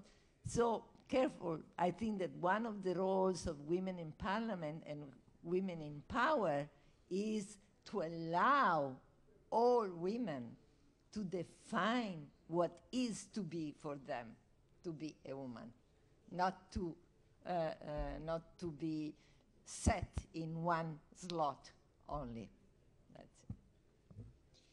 Yeah, thank you very much for all your questions. I'd like just to come back on 3 points. First of all, I should start from the question of forced marriages, which was a very minor reference in my talk, but I see has been taken up, so that's probably a concern of the people here. From my own perspective, I would like to draw the issue of forced marriages once again on the level of entitlement of rights of migrants in Europe. I'm speaking from a European perspective, where we know that there are a number of contradictions here. For example, women who migrate to reunify, so with a reunification permit, are tied to the permit of the husband for a number of years. This is, of course, is something we need to contrast if we really want to speak without hypocrisy on contrasting forced marriages, as well as favoring women to have their own independent autonomous residence permit and labor permit for the job that they actually do, as I mentioned before. The second point, coming back to the intervention from Georgia and the Philippines, it is really important to improve domestic and care workers' rights, also to challenge something which is clearly happening within Europe in a division between East and West Europe, in which East of Europe is providing labor force of a specific kind to the labor market of Western Europe. This happens in industrial, agricultural labor, but most evidently in care and domestic work, where we know that a number of Eastern European women are doing this type of jobs in Western European households. And this is a process which is not stopping since probably 20 years or so, and there is no evidence of things they will stop. So the reason again to give them more labor rights, also to improve the, let's say, the union within the European Union labor market rights. And which can be extended to the case of Philippines, of course, more at the global level. going back to the intervention on the presence of migrants in the movement, I mean, in Italy in the last few months has been a growing participation of women, also women that did not do any feminist activism before in a women's movement that has taken the streets in the last months, the Non Una di Meno. And it is a challenge there to include also migrant women in Italy. So, I mean, I totally agree with you with the importance of improving the numbers of women or women with a migrant women or women with a migratory background in being more visible and participating more at the political level in countries like Italy. And of course also in settings like this one today. Grazie. Anch'io ringrazio per le domande e torno su alcuni dei punti che sono stati sollevati. In particolare si è chiesto perché parliamo della Nigeria e non parliamo della Siria. Arrivano le donne siriane sulle coste italiane?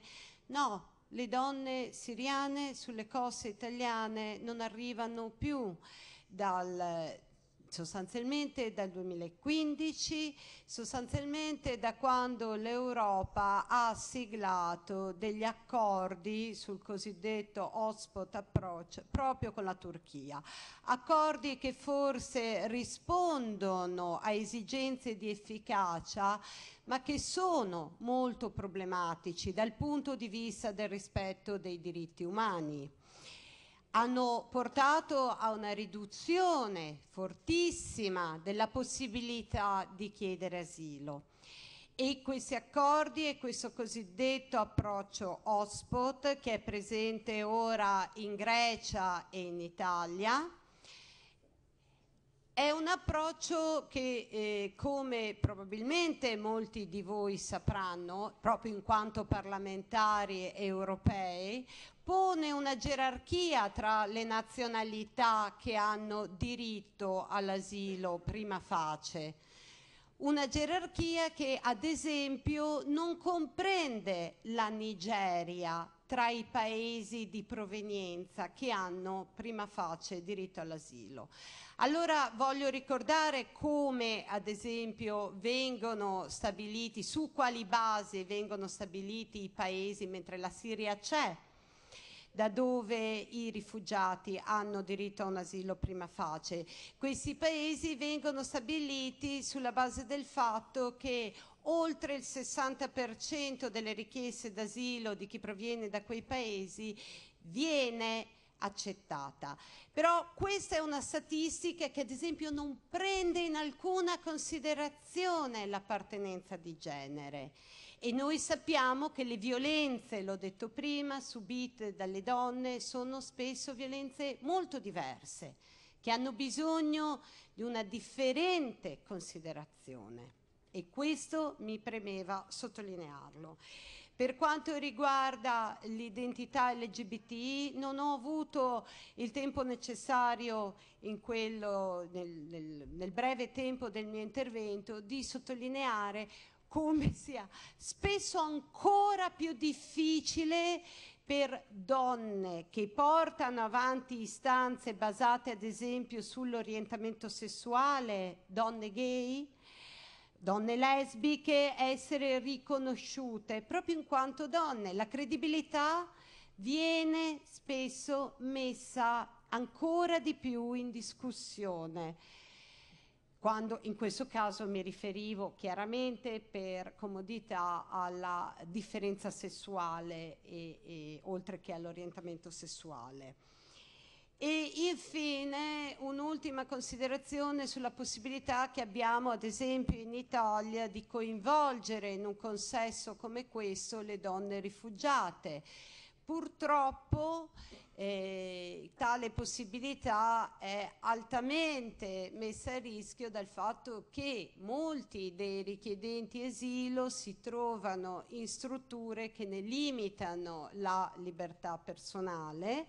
Molti dei richiedenti asilo si trovano in Italia e delle richiedenti asilo in stato di trattenimento amministrativo, o comunque in percorsi limitativi per cui è un po' difficile coinvolgerle in consessi come questi. Vi ringrazio.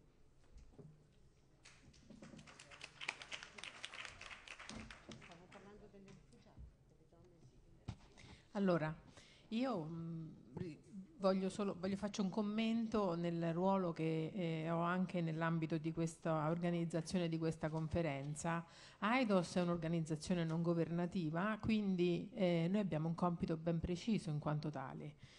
Abbiamo il compito di sollevare le questioni, di sollevare i problemi, di evidenziare le problematiche, di proporre approcci, di condividere riflessioni fatte con i nostri partner della società civile del nord, del sud, dell'est e dell'ovest.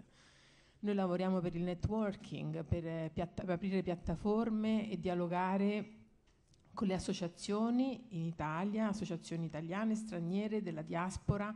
Questo è quello che facciamo noi usualmente, e in più facciamo anche un lavoro di advocacy, che è quello di parlare con i decisori politici, portando avanti delle istanze, raccogliendole da quello che riusciamo a cogliere poi nelle realtà nazionale e internazionale.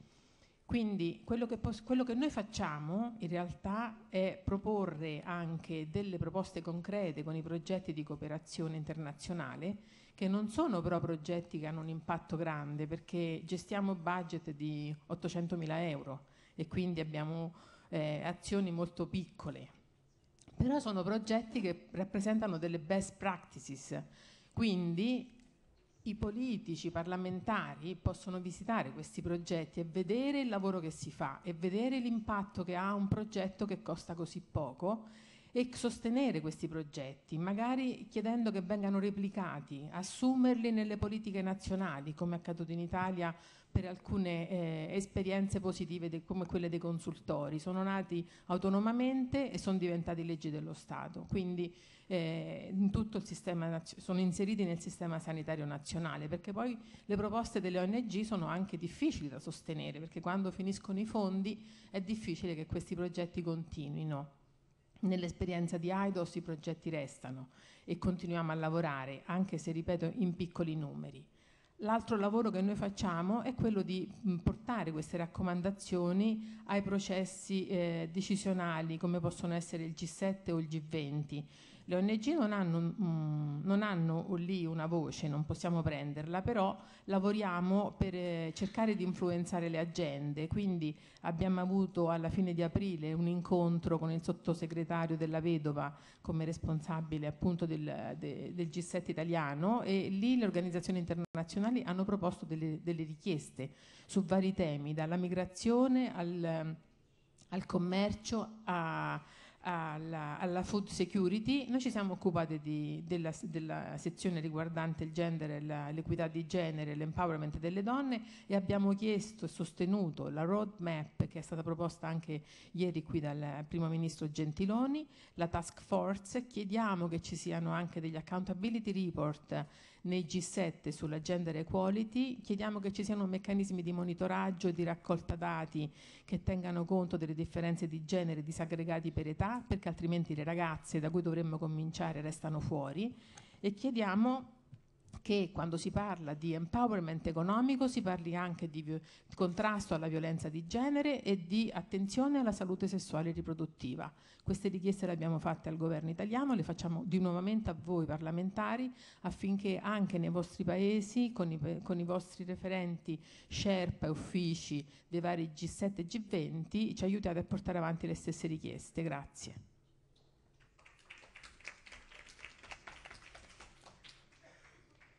Thank you very much both for our panelists and also for those of you who took the floor from the audience for this fruitful and vibrant discussion.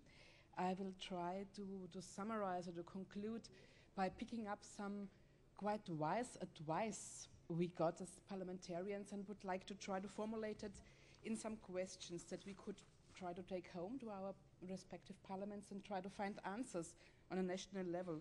So if there is really now opening space for transformation, which I also hope so, the question is, how could we create this space that we really give the floor also to these women we're talking about, and give them the chance to create the space in a likely way that they really can feel well there and can live in and can follow up their own visions and perspectives. Second, if there is a deep change in gender relations, which I also hope a lot, then it's also the question, how could we as parliamentarians provide support then that women can find their spaces, their freedom, their chances, and really live their lives as in the way they would like to do so. And if women are agents of change, not only for themselves and for their own lives, but also for society, how can we make them allies for us as parliamentarians, and how can we cooperate and work with them and create synergies for the benefit of all of us and the benefit of the societies as well. If we see that investing in increasing women's capacities and that there is profit for societies, how can we really make our budgets more gender sensitive? How can we improve these approaches we already have there and where, then and when, but how can we really foster them, and how can we go on with these ideas? And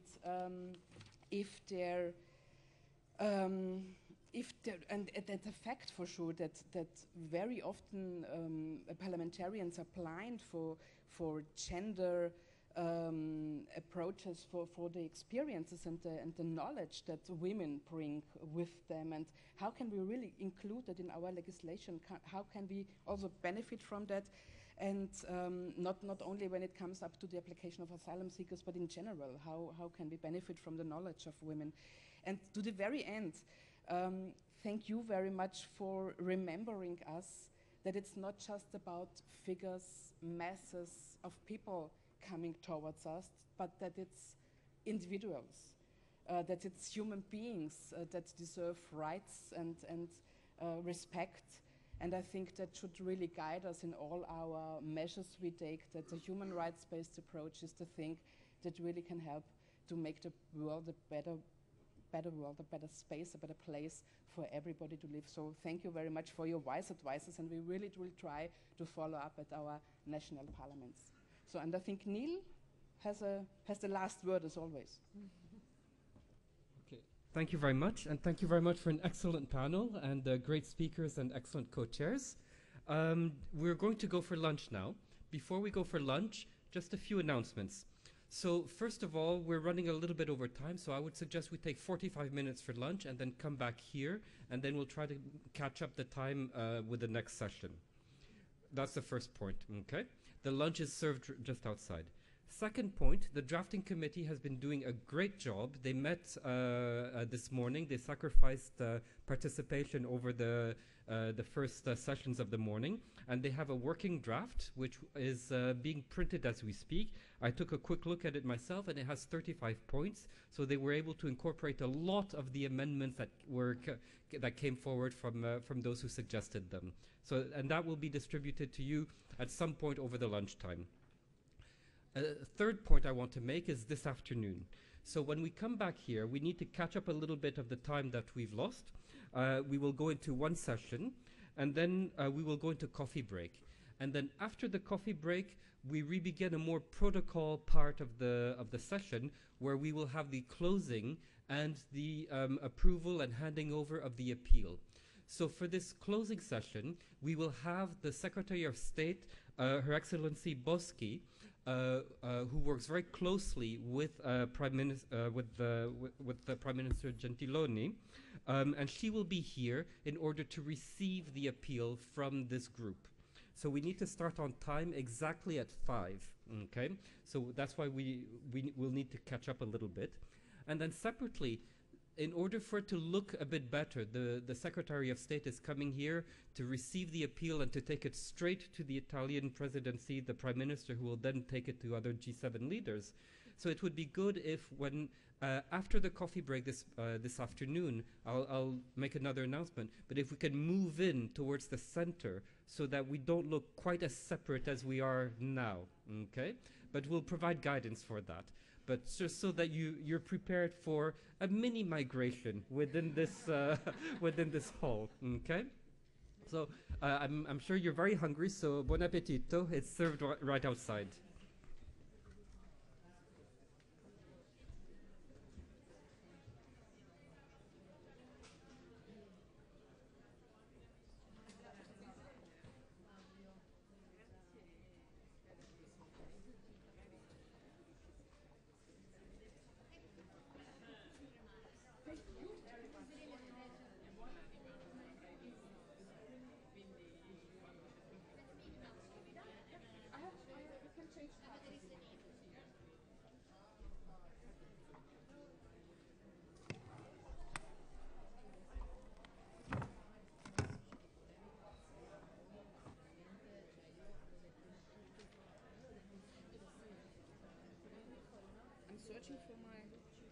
it in. Where do I add it? No, I don't have it with me. So I just write take yours. me an email Thank and then you. I'll have it. Thank you. And have a nice time in Rome. You stay, no? For a few days. No. You don't have other meetings, Yeah, I have. next week? No, I thought there is other meetings coming up. Yeah, that's possible, but I have. Other I have. members have We have ideas. our. There is always a big Italian delegation at our.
afar.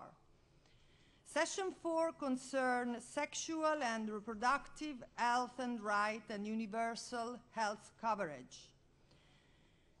Friends, we all believe that women must have the right to freely decide all the matters regarding sexuality and reproduction. No coercion, no discrimination, and no violence can be inflicted to women in any part of the world. Today, we are here to focus and highlight how we can achieve this goal. Poverty, gender inequality, discrimination, and lack of education are the major causes that have to overcome. It is inadmissible that children are still forced to early marriage and that females are forced to genital mutilation. When I was minister in Italy of equal opportunities between men and women, I passed a law that persecuted genital mutilation even made abroad. We are aware that these are harsh challenges and will use all our resources in order to ensure that women are freed from all sorts of coercion. The future of women is written in international meetings such as this one today, which I am honored to co-chair. Thank you all. Thank you very much, Stefania. Using opportunity on behalf of all party parliamentary group of Azerbaijan, I would like to express our great thanks to all organizers, particularly EPF and the Italian government, Italian Senate, Parliament, and all parliamentary group, Italian Parliament. And thank you very much for very delicious Italian lunch. And I think after lunch, it is a very, very good opportunity to discuss, to continue our session. Now, dear participants, honorable colleagues, we have three speakers. With great pleasure, I would like to introduce them by one by. First, our speaker, she is Hanna Sarkinen, Member of Parliament of Finland. She is very active on this sphere, and she is very reliable friend, our friend. And Hanna Sarkinen is a Finnish parliamentarian and member of Executive Committee of European Parliamentary Forum on Population and Development. She represents the Left Alliance in Parliament, where she is a member of Parliamentary Economic Committee. In Finland, she has been active on issues such as access to contraception, access to safe abortion, transgender rights, and marriage equality. I congratulate and I wish you success in future your activities. And with great pleasure, I would like to give the floor. Please take the floor. The floor is yours. Thank you, Malahat, and honorable participants, dear colleagues, and dear friends. I will talk to you about what members of parliament can do to improve the access to sexual and reproductive health and rights and universal health coverage in our own countries, but also globally. This is an important topic because realization of sexual and reproductive health and rights are very important for realization of sustainable development goals. Sustainable development cannot be realized without women, and realization of women's rights and empowerment cannot fully happen without realization of our sexual and reproductive health and rights. First, I will talk about Europe and my own country, Finland, which is a country up in the north. There are things to be done for us parliamentarians also inside Europe, especially when it comes to access and realization of sexual and reproductive health and rights for the most vulnerable groups, such as poor women, rural areas, undocumented immigrants, Roma people, drug abuser women, just to name a few. EPF, the European Parliamentary Forum on Population and Development, has come up with the contraception atlas that shows that there is a lot of gaps in access to modern contraception also inside Europe. And I thank you, EPF, very much for creating this atlas. It is a very good tool for all the parliamentarians, for all the European countries, really to see the situation of your own country and compare it to the other countries. Contraception atlas shows that there are problems with access to contraception also in Finland. There is no reimbursement schemes for contraception, so the price is quite high. It is high especially for young people who have very low levels of income, and it creates a barrier to use the contraception because the price is so high. Especially it creates the barrier to use the long-term contraception methods, which are the most effective contraception. So this is really not a good situation. Also in Finland we have a lack of national level programs for promoting access to contraception and information about contraception, because healthcare system is communal, it's managed in the local political level, so we don't have national level systems and national level information which poses women and especially girls in different positions because of their place where they live. So this is one problem that we face. As a member of parliament, me and other members of parliament have been promoting the legislation for free of charge contraception for all youth under 25 years in Finland. We made a proposal last year. Unfortunately, the law proposal did not pass, but we had very good conversation about the situation, and I trust that maybe in future we will see reimbursement schemes for contraception and maybe even free of charge contraception for young people. In some municipalities in Finland we have free of charge contraception for young people, and we can really see out of these examples that the free of charge contraception pays back. It pays back because it reduces abortion and it reduces health problems of young people. So when you invest in the contraception, of course it creates some costs for the public sector, but also it reduces costs from other side of the healthcare. So from the communal examples we see that overall net is zero. So you get the same back that you invest, but at the same time you get really good health results. So I would say that it is a very cost-effective way of improving the health and well-being of young people and especially girls. So as a parliamentarians, we can speak up and show the whole society and other parliamentarians how good investment it is to improve sexual and reproductive health and services. In Finland, we currently have ongoing a big structural renewal in the whole social and healthcare system. It is the biggest renewal for our healthcare for the whole time that Finland has been independent, and this year Finland will turn 100 years. So it is a really big renewal.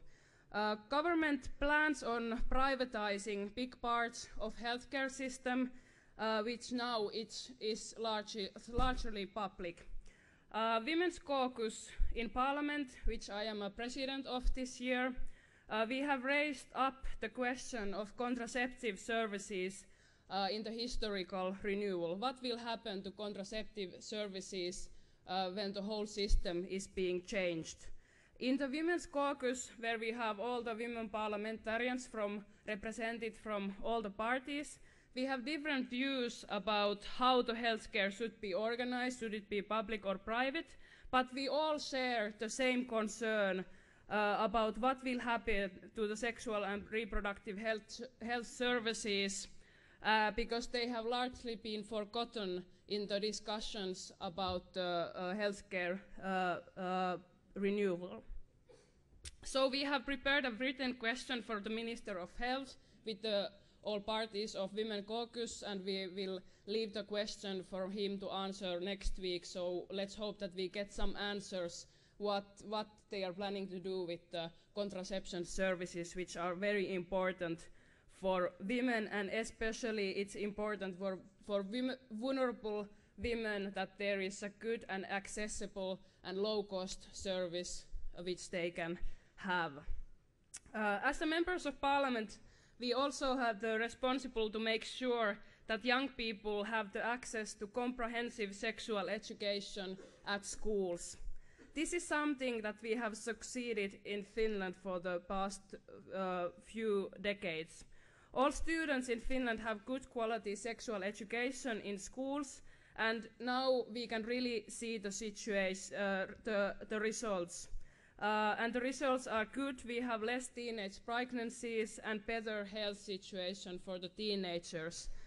I really want to promote the comprehensive sexual education for other countries also, because teens will always get the information about sex from friends or from internet, and this information is often false. And we have to make sure as adults that the teens also get the right information from schools. So I hope this is something that all of us will promote in our own countries. European Parliamentary Forum on Population and Development conducted a study tour in Romania last year.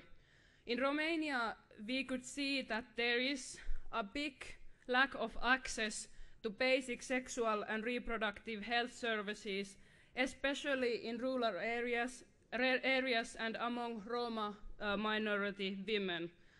Rural Roma women suffer many forms of exclusion based on their ethnicity, gender, poverty, and geographic location. The trip really made me think about that we have a lot to do in access to sexual and reproductive health and realization of women's rights also inside Europe, and especially when it comes to the vulnerable groups such as immigrants or ethnic minorities and poor women. So as members of parliament, we have to look beyond the averages and really look into the most vulnerable groups and their access to services. And then about the global situation. As many of you know, and what has already been discussed here, the Trump's global gag rule threatens the women's health and well-being, especially in the poorest countries, because of the financing gap it creates for the sexual and reproductive health services when it will be put into action. We cannot change Trump, unfortunately, but we can try to change the policies of our own governments as members of government. As a donor countries, as a rich countries, we should come in and fill in the financing gap for women's health that is being created by the gag rule. And I'm very happy that many European countries and other countries have already done so, and I really urge the countries that haven't to do so in the future. And all countries, rich and poor, should show political support for women's rights and sexual and reproductive health and rights in international community, because right now this is the time that we really need to show the political leadership and support. And we also have to promote that in humanitarian funding and humanitarian response there should be more gender-sensible approach, because as we have learned yesterday and today, she moves and she needs, and she has needs when she moves and immigrates, and when there is a conflict.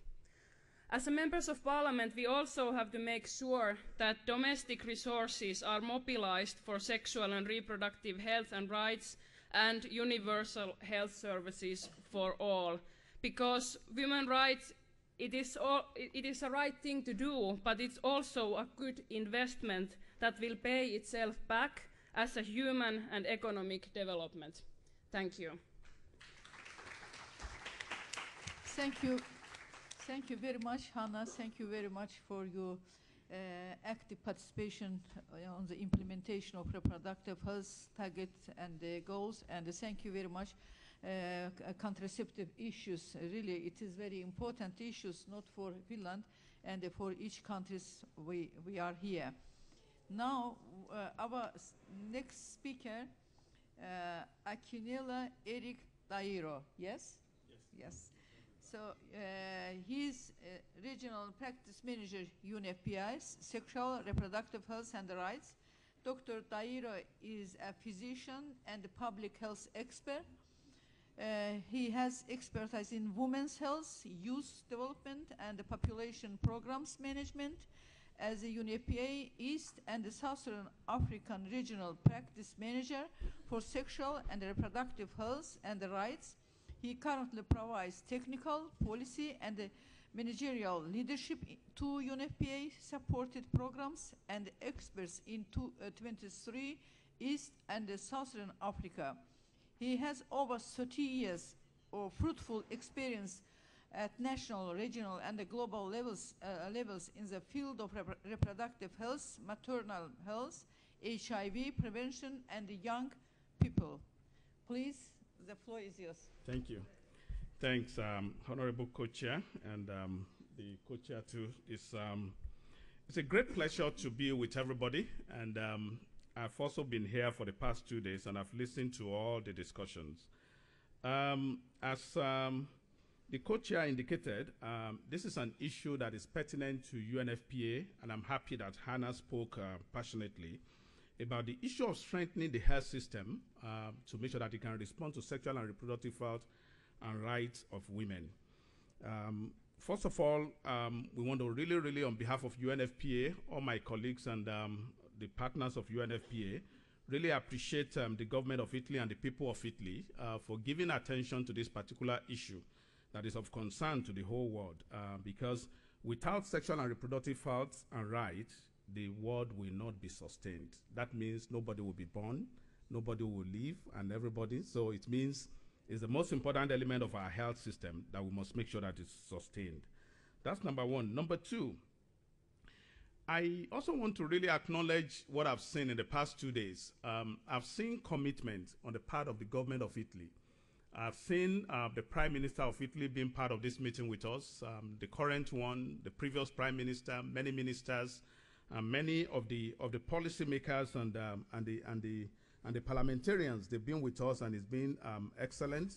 I really want to say that this to us as UNFPA and advocates and the people working on issues of sexual and reproductive health and the right of women, that this has been quite encouraging. One thing that I also want to really give allude to, to the good practice and the good way of organization, is a joint effort of the European Parliamentary Forum under the leadership of Ulrika Carlsen, the work of our co-chair, Pierre Locatelli, in terms of working together on the women's health and the women's rights, and also the work of AIDO. AIDO is for us Women in Development led by Honorable Maria Garcia. This has been quite also encouraging in terms of what we have done. I felt that when we were told about this topic, I just felt that this is a way of moving things forward in comparison to some of the things that we've seen in the past. Last year when we met in preparation for the global, the G7 summit in Japan, the parliamentarians came up with a lot of good recommendations. I had one of the comments earlier today to say that are we sure that the outcome of this meeting will get to the summit, to the head of state? I can boldly say that the G7 that we had in Tokyo, I could see that the Hiroshima summit brought two major outcomes. One on health that gives so much attention to sexual and reproductive health and rights, and the second one on issues of women and girls' empowerment and rights. So for me, we are sure that whatever is coming out of this meeting will get to the summit.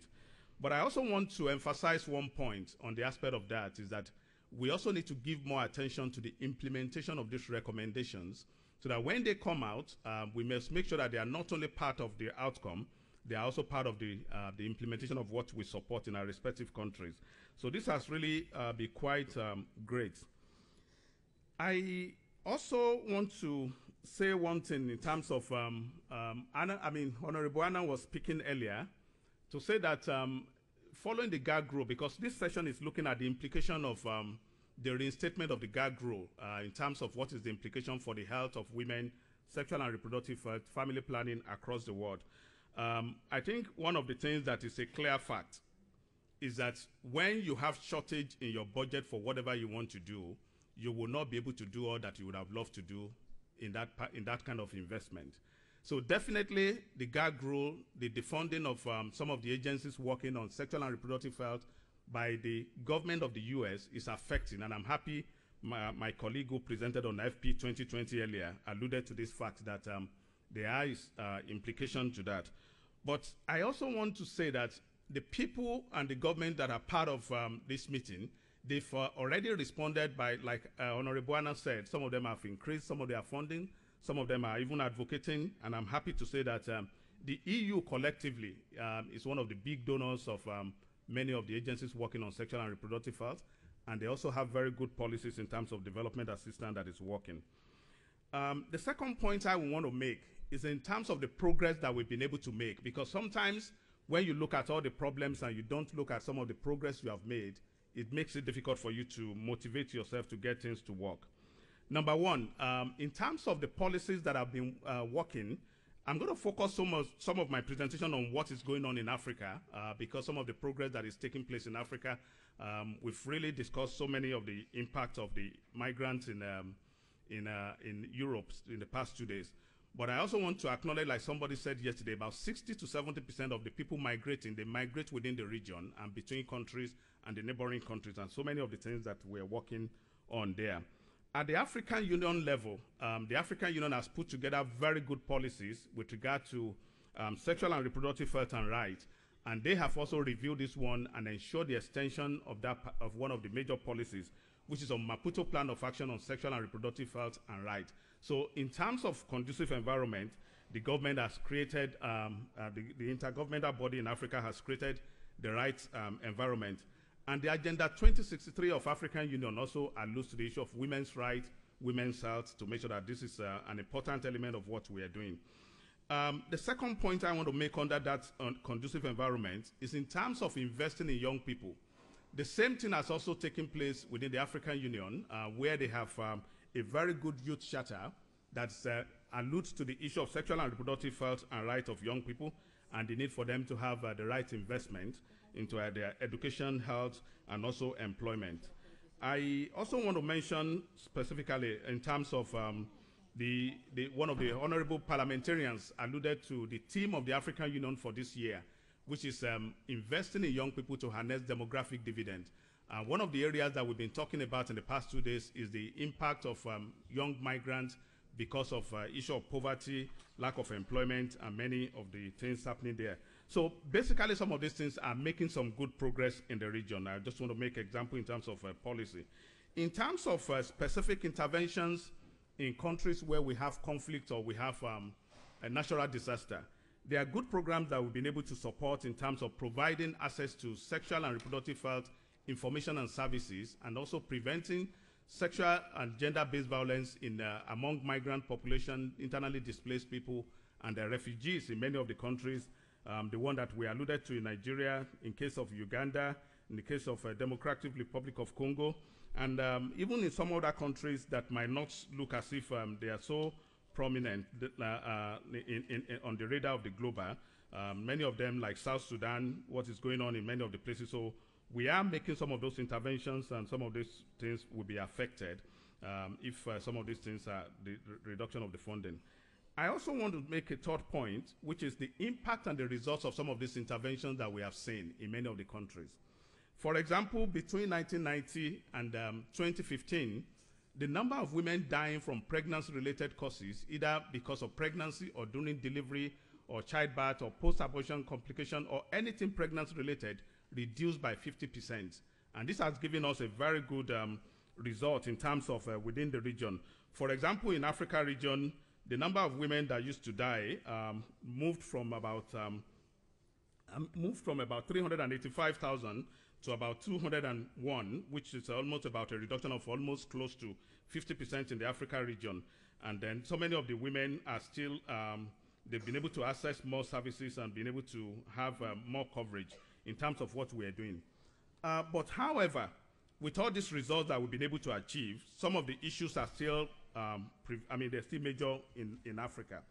For example, we still have the maternal mortality ratio in many of our countries that is in far much more than what we expect it to be, like 70 per 100,000 live births. So in that situation, for example, in East and Southern Africa, we still have about 66,000 women dying every year from pregnancy-related causes, which is something that we can work very well on. So this is an area that we felt that we might have made progress, but definitely we need to make sure that we continue to do more interventions and see what is happening. I also want to acknowledge one other progress that we made with regard to responding to the health emergencies that took place in Africa during the Ebola crisis. The African Union, the African member states, they worked together to support many of these countries, and we got good results in many of the places. Now let me get to the next point, which regard to issue of why do people move? What is the cause of it? And when they move, that they need sexual and reproductive health and rights. For me, I would want us to look at the aspect of the prevention aspect of this work that we, I think we've been talking about a little bit earlier. Why, one of the presenters in the morning used the word push factor. The push factor in terms of political causes, in terms of economic reasons, and natural disaster. The ones that we are able to influence and prevent, we should work on those ones to make sure that those things do not take place in many of the countries, to be able to see what we're doing. With regard to the direct implication of the defunding, I want to say specifically that in the past, the funding that the United States gave to UNFPA, they've been quite very useful. We've used it to support sexual and reproductive health and access to family planning for women and young people in Africa. For example, we're talking about the issue of access to sexual and reproductive health and in terms of the direct implication of the cost. For example, in 2015, the U.S. collectively, from all the sources, gave UNFPA about $76 million.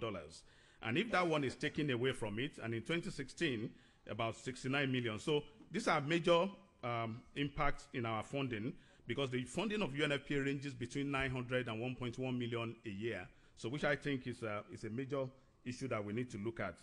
The next point I want to make in terms of for all member states to show the support for sexual and reproductive health that Hannah made earlier. Between 2010 and now, the number of countries contributing to UNFPA funding ranged between 133 to about 150 countries, which means it's an indication of approval of some of the work that UNFPA is doing and with regard to the support. And maybe people might want to ask, the defunding is actually because of a little bit of a misconception about what UNFPA does. UNFPA engages in the issue of sexual and reproductive health, but not in coercive abortion and not in any forced contraception. Everything is based on voluntary and the choice of the individuals to get involved in what they are doing. So basically, that's the aspect. Okay, I want to give one or two other examples with regard to the funding that we have been able to get in terms of response and what we anticipate from many of the donor countries with regard to the defunding. For example, in the area of prevention of maternal mortality in East and Southern Africa, the UK government rose to support UNFPA and some of our partners in the region with the sum of about 28 million recently to really support what we're doing in terms of giving an approval to what we are doing.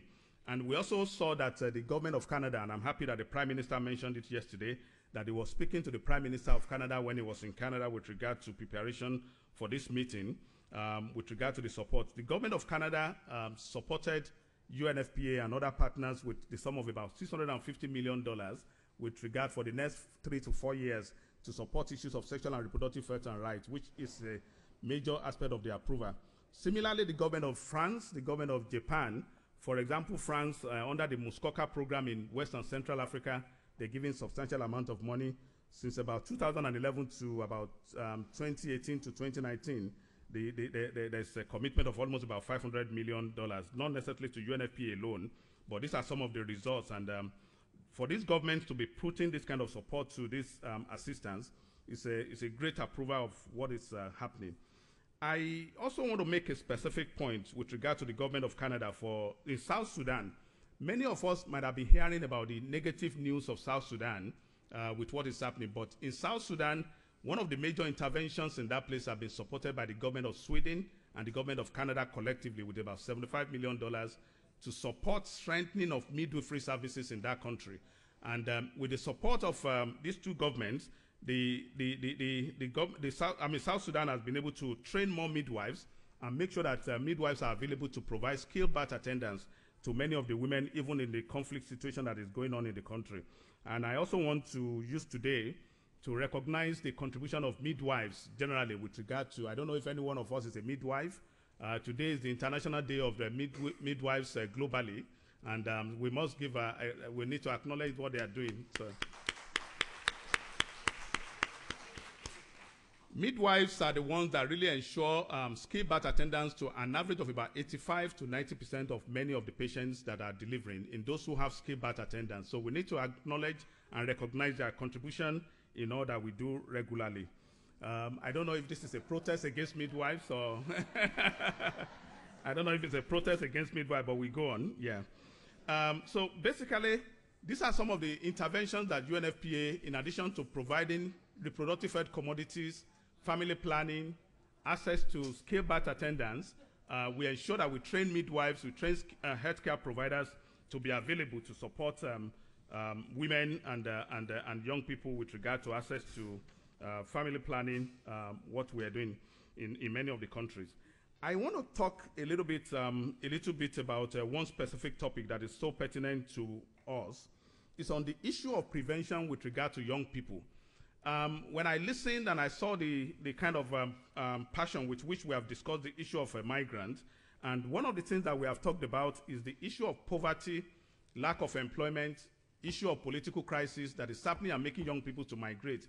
We need to really find a way to work together with both the sending countries and the receiving countries for us to work together to make sure that we invest in the health, in the education and the skills of young people, in the aspect of their employment to prevent young people from engaging in this kind of risky adventure of coming into places where they don't know what is happening. For young people to be able to engage in those kind of things, I see it as a lack of hope because they have seen as if there's nothing that is happening in where they are. But how do we then work with the government to ensure there's good governance, there's prevention of conflicts, there's prevention of any form of crisis of a war in all those countries? We need to look at that to see what we're working on. So basically, these are some of the issues that we work on, and it's important for us in Africa because, like many of us have said, many of the countries in Africa, people below 25 years are between 60 to 65% of their population. And if we're looking at the possibility of the population doubling in about 30 years, we need to make sure that we work together collectively to see how we work together. I have a few points to leave with the parliamentarians because we have worked together and we have seen some of the issues. Number one, I think all of us collectively, particularly the countries that are sending the migrants and the people that are in form of displacement in terms of internally displaced or the people that are undertaking refugees, let us work together to ensure we create conducive environment in the respective countries, good governance to prevent people from having conflict, to make sure that people do not undertake any risky move. That is one major issue. And it's not a kind of intervention that you just do one point. It has to start with the peace process, right from the socialization of the young people in the primary school and everything to get them to that level of social kind of commitment and to see what is happening. The second point is that I want us to look at one of the things that we've discussed in the past 2 days is that the issue of family planning availability to many of the women's and the issue of the population that is still happening. In many of the countries, family planning in some of the places might be available, but are people using them? We need to look at the socio-cultural barrier, some of the issues of the restriction that prevents women from using this one. So we need to invest a little bit more in terms of utilization of some of the services that we provide to make sure that it works very well. The third point I want to make is in relation to this specific topic that we're talking about. The only way to respond to shortage in any form of budget is to increase the budget to support it. And the number one people that I will, government, will be the domestic resources. How do we increase domestic resources in the sending countries to be able to do that? And at the same time, in terms of resources from the development assistance from the donor countries. The fourth one that I want to also look at, as parliamentarians, because we have a whole major implication of what you do in terms of appropriating laws, looking at the budget, looking at how they are done. But beyond that, we have the listening ears of our communities, the people we work with. How do we empower them and work with them and mobilize them to do what is right for their respective communities, to be able to ensure in what they are doing and make sure that it works very well? And last but not the least, in terms of what we do, is how do we work together to invest in the health, education, and employment and skills development of young people. And this is what will prevent many of the undue forced migration that is taking place. And the same thing goes for issue of forced marriages, issue of women's right that is prevented. When a woman is educated and is employed and she knows how to defend her rights, then we don't really have to put too much of the effort to do what we're doing. So let us invest in the young people, the women and girls, and let us start with girls right from when they are born. The way you speak to them, the way you encourage them to know that there is nothing impossible for them, that's the only way you can really empower the young people. And I'm proud to say that I have 2 girls, I can tell you that the 2 of them, I'm actually trying to raise up the boys to catch up with them, because you empower them and they move. So that's the way it is. So please, we work together with them. We empower them right from the young age. You will get whatever we want, and we don't have to keep defending them all the time. They will defend themselves and defend us. Thanks. Thank you very much, Dr. Dairo. Thank you very much for your excellent introduction. Now we have next speaker, Mr. John Askin, Director, Department of Reproductive Health and Research, WHO. Jan Askew joined the Department of Reproductive Health and Research in January 2016 from the Population Council, where he worked as Director of Reproductive Health Services and Research in Nairobi, Kenya. After joining the Population Council in 1990 as an associate in Senegal, he went on to become the country director for the Population Council office in Kenya in 2002. And as the acting country director for Senegal between 2009 and 2012. Thank you very much, and please take the floor. Thank you. Thank you very much, co-chairs, and I'd like to thank the organizers for inviting WHO to speak at this important conference. It's important for us because sexual and reproductive health and rights is a critical aspect of our work. It's central to what we do at WHO. Within the UN system, we provide the normative guidance and the standards of practice for providing sexual and reproductive health services and for ensuring that rights to access such services are adhered to. I wanted to spend a few minutes for my talk to focus on the role of the health system in issues around migration and particularly focusing on how they affect women and girls. Why do we need to focus on the health system, and why do we need to focus on women and girls in sexual and reproductive health and rights of those women and girls in a world that is rapidly moving around? We've heard many of the reasons over the last few days, last couple of days, and I don't want to repeat them too much, but I do want to spell out the multiple sexual and reproductive health outcomes that are faced in these situations of living in a migrating situation or in a humanitarian setting. First and foremost, there's massive disruption. There's widespread disruption which leads to and allows for increased violence, and particularly sexual violence for sex. This leads in turn to sexually transmitted infections, including HIV. It can lead to unwanted pregnancies. It can lead to unwanted and unsafe abortions. It can lead to unsafe delivery of and labor. It can lead to stillbirths and premature births. It can lead to maternal deaths, and it can lead to many poor infant outcomes.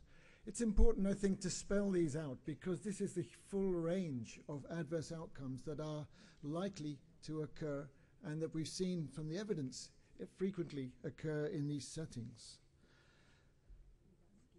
But what we also know is that a lot of these issues that I've just, these challenges that I've just mentioned occur partly because of a lack of access to a strong and functioning health system, but not only to that. That's just part of the reason.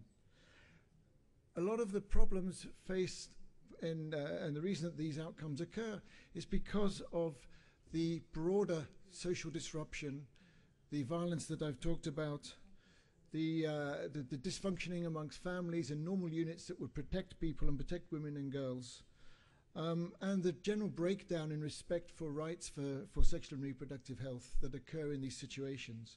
And so consequently, although the health system does have to have a very active and central role in addressing sexual and reproductive health and rights in migrating populations, it has to be a multi-sectoral approach, and we've heard this many times. It can play an important role, but it cannot act alone. It has to be an integrated multi-sectoral approach. The second general point I want to make was one that Tewedros from IPPF made yesterday, and we've heard again this morning, is that, to be blunt, sex and reproduction do not stop in emergency situations. People still have sex still happens, reproduction happens, desired or undesired. And as we heard this morning from the example from the Honourable Member from the Philippines, if this is not addressed as a priority, then many more other adverse outcomes will happen.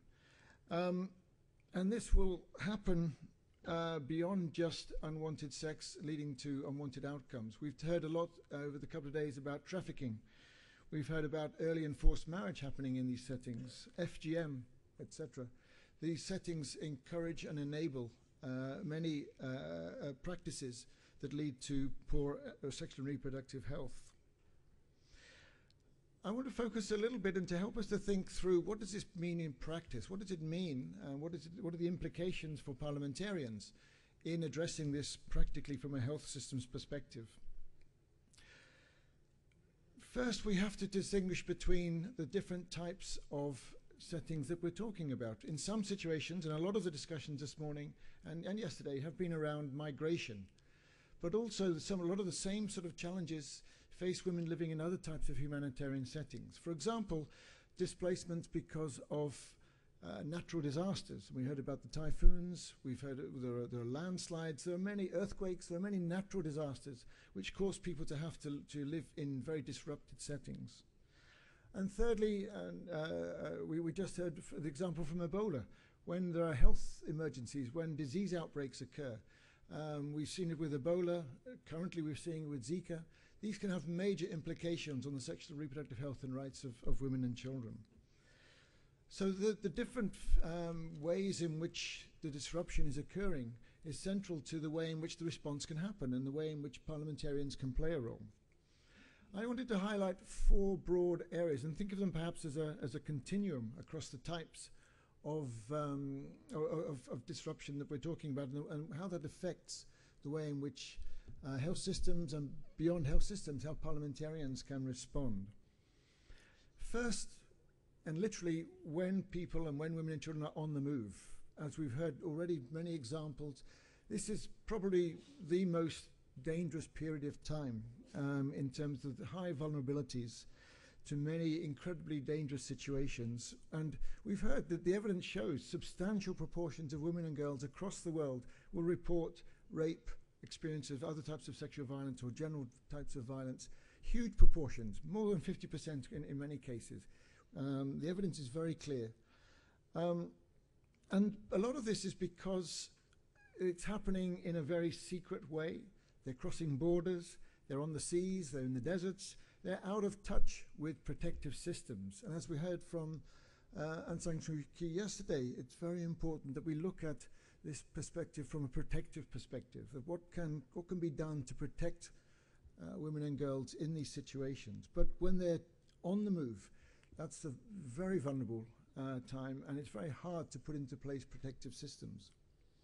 It also means that from a health systems perspective, it's extremely difficult to provide services and care to a population which is maybe invisible, is constantly moving, doesn't want to be contacted. And so we do need to think innovatively about what would that take. I mean, for example, perhaps in the more common corridors or directions of migration, the countries along the way could put up some regular health systems. They could put in place some temporary or permanent health clinics and facilities to be available. Maybe there could be mobile health workers moving with people as they migrate. We need to be very creative, but the trouble is we don't really know and understand what happens and what they need and what they want during those situations. There's a very strong lack of evidence around this. The second broad area I wanted to highlight is after the journey, when they've arrived at either the final destination or the intermediate destination.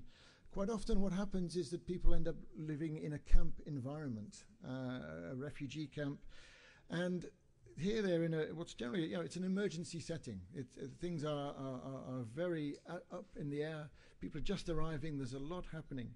And so consequently, again, a lot of the challenges faced in the journey are faced there too. A lot of disruption, a lot of violence, a lot of insecurity. And it's very hard, again, to get the services and the protection needed. Generally, we do have minimum packages that are available for the health system, so to speak, in that situation. But they are minimum, and they're often putting sexual and reproductive health as a low priority. And we are trying to advocate strongly to promote that as a much higher priority for the reasons that we heard earlier, that if it's not dealt with at that point in time, then it will sustain and become an endemic problem throughout the process. Because it's considered a temporary an emergency setting, quite often the opportunities to provide lasting care are extremely difficult. And this is where pregnant women are particularly in a difficult situation. We heard a very passionate explanation about this from our colleague from the International Office of Migration, about the number of women arriving pregnant and then having to try to give birth in extremely difficult situations. So these temporary camps of first arrival really must prioritize emergency obstetric care to be available of the highest quality, because their pregnancy may have suffered in the journey to get there. Another challenge is, in that situation, is the legal and policy context in which it's provided, because these camps are often administered by UNHCR or another external body. So whose laws, whose policies take priority in those settings? What is the influence of the host government? What is the influence of the international community in there? And this is an area particularly for parliamentarians to consider and to reflect and to hopefully to act upon. The third setting I wanted to talk about is when it evolves beyond that. It becomes someone has arrived or they've moved and they are now in, let's call it a settlement. They're being settled and they've been staying in a place for months, and often, as we heard yesterday, up to 20 years. In fact, I think the statistic was an average of 20 years, so it's in often cases beyond that. I spent 25 years living in Kenya, and Kenya has a city, basically. It's called Dadaab. It's a resettlement camp. It's been going for 25, 30 years. People have born there, they've grown up there. They've lived, that's all they know. That's the life they know. But the problem is, and particularly for girls and young women, if this is how they've grown up, they were born there, or maybe they arrived there when they were 5 years old, that's the only environment they've ever known. And because it's a settlement, it doesn't have the full range of facilities. Education is poor, health services are very poor. The protective mechanisms that are so essential are not there. And so consequently, their lives are shaped by that growing up experience, and they go through puberty, they go through social development in a very uncertain state. They're constantly uncertain about, are they going to keep living there? Will they be moved on? What's happening in their lives? They may be with or without their families. So this insecurity really doesn't contribute to positive growth and development in the longer term. And then the fourth area that we think about, and we've talked about a lot because this is in Europe it's a particular situation, is this fourth situation where migrants have arrived, they're starting to integrate, they see this as their final destination. This is where they want to live, and they want to integrate themselves here. And this, as we've seen and we've heard, can be challenging. And this is particularly where the parliamentarians in the host countries can play a critically important role in ensuring that migrants are welcomed, are made to feel part of the community, are seen as a positive asset. And this is a challenge, but it's a critical role for parliamentarians. As we heard yesterday from Honourable Romani Prodi, the perceptions about this engagement and integration of migrating populations are often so false and far from the truth that they're a myth.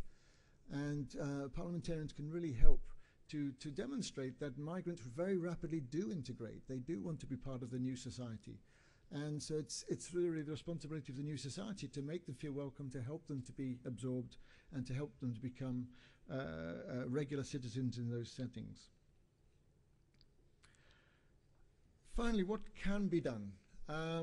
There's already a lot happening. We've got many, I'll talk about three broad levels. At the global level, we already have many declarations, and I'm really hoping that the declaration from this conference will contribute to that.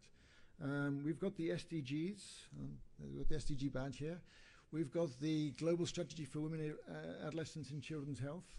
We have the World Humanitarian Summit. We have a lot of statements of support at the global level.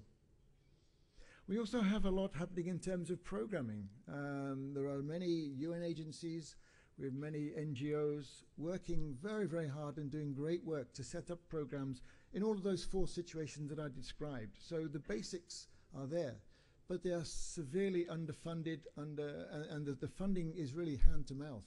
It sustains an emergency thinking, an emergency perspective.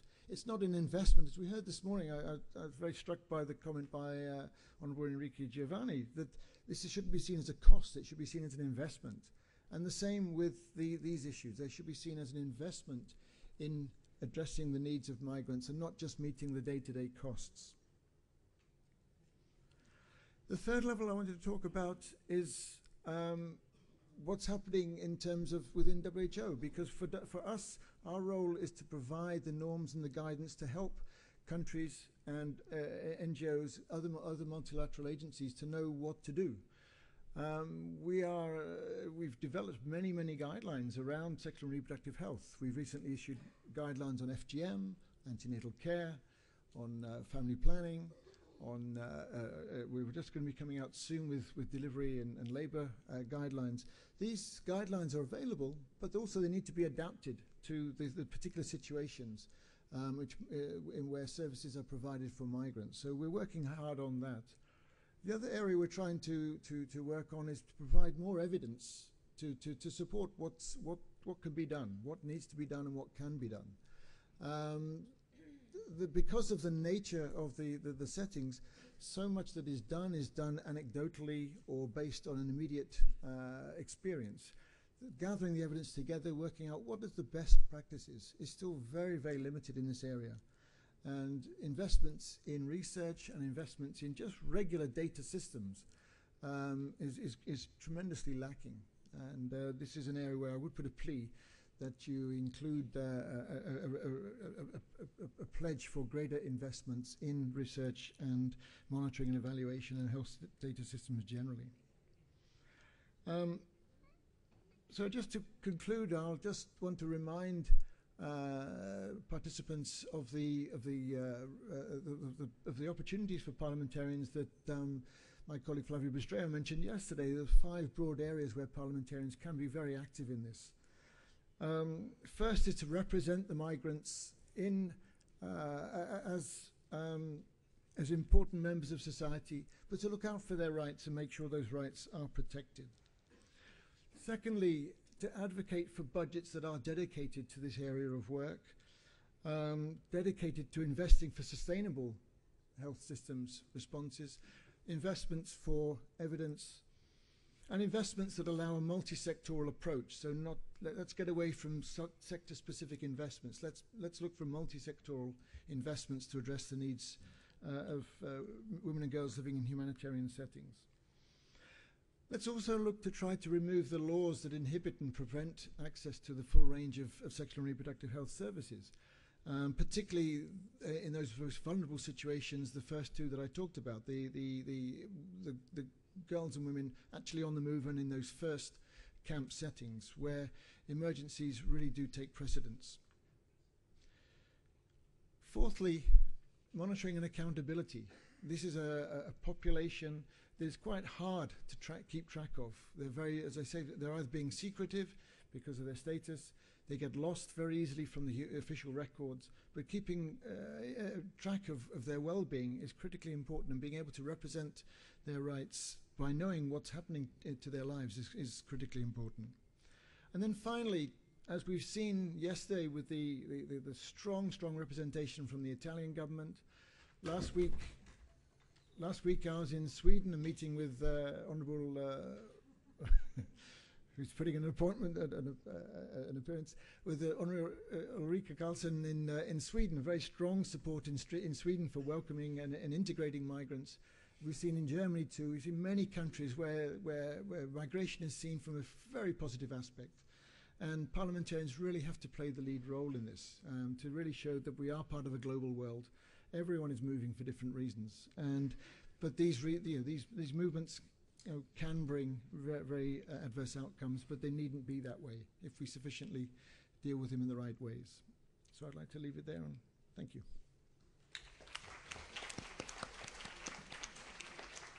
Thank you very much, Dr. Askew. Thank you very much for all our respective speakers.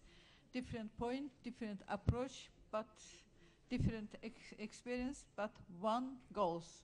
We all are united under the umbrella Sustainable Development Goals, and in this session we are united on sexual and reproductive health and the rights. Dear participants, maybe you have some comments or yes. Yeah.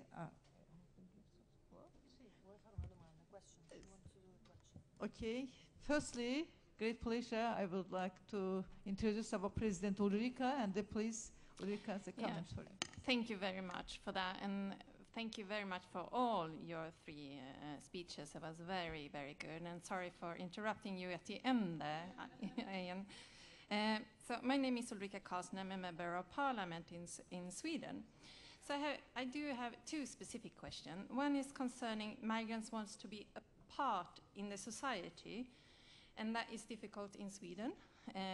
We have difficulties that they are unemployed for a very long time, and we don't involve them, especially as long as they are asylum seekers, and that can take years before the process is clear. And so it takes about 8 years before you are in the labor market in Sweden. That's a huge challenge because that creates a lot of problems, not even for the individual person, of course. And as well, we can see in camps that we don't involve people in the camp that do have skills. We always talk about lack of teachers in the camps, so we can't provide education for children, but then we know there are teachers living in the camp. And there are legislation in various countries who doesn't allow people from other countries to work in that country. And that is one of the issues I spoke with the Jordan Prime Minister about, and they have taken away the legislation now so that people in the camp can work as healthcare workers and teachers. So can you mention something about that situation, how we can, as parliamentarians, improve that so that we can take care of the skills? The second one is about unregistered migrants. And that is a huge problem in Sweden, that people whose asylum seeking process is denied, and then they go under then they hid themselves in Sweden, then you don't have any rights. You're without any rights at all, and no one knows that you're there. So a few years ago, I put up a proposal for new legislation in Sweden that should make it legal and obligation for the state to provide education for children who's unregistered, and as well healthcare for unregistered migrants in Sweden. So that is the new law, so I'm glad the Parliament followed my proposal there. But now it's questioned, because it's a lot of people that is hidden. So now that is questioned and it's not for granted anymore. So how do we approach that problem in the whole world, the unregistered people? Because they're even in a worse situation.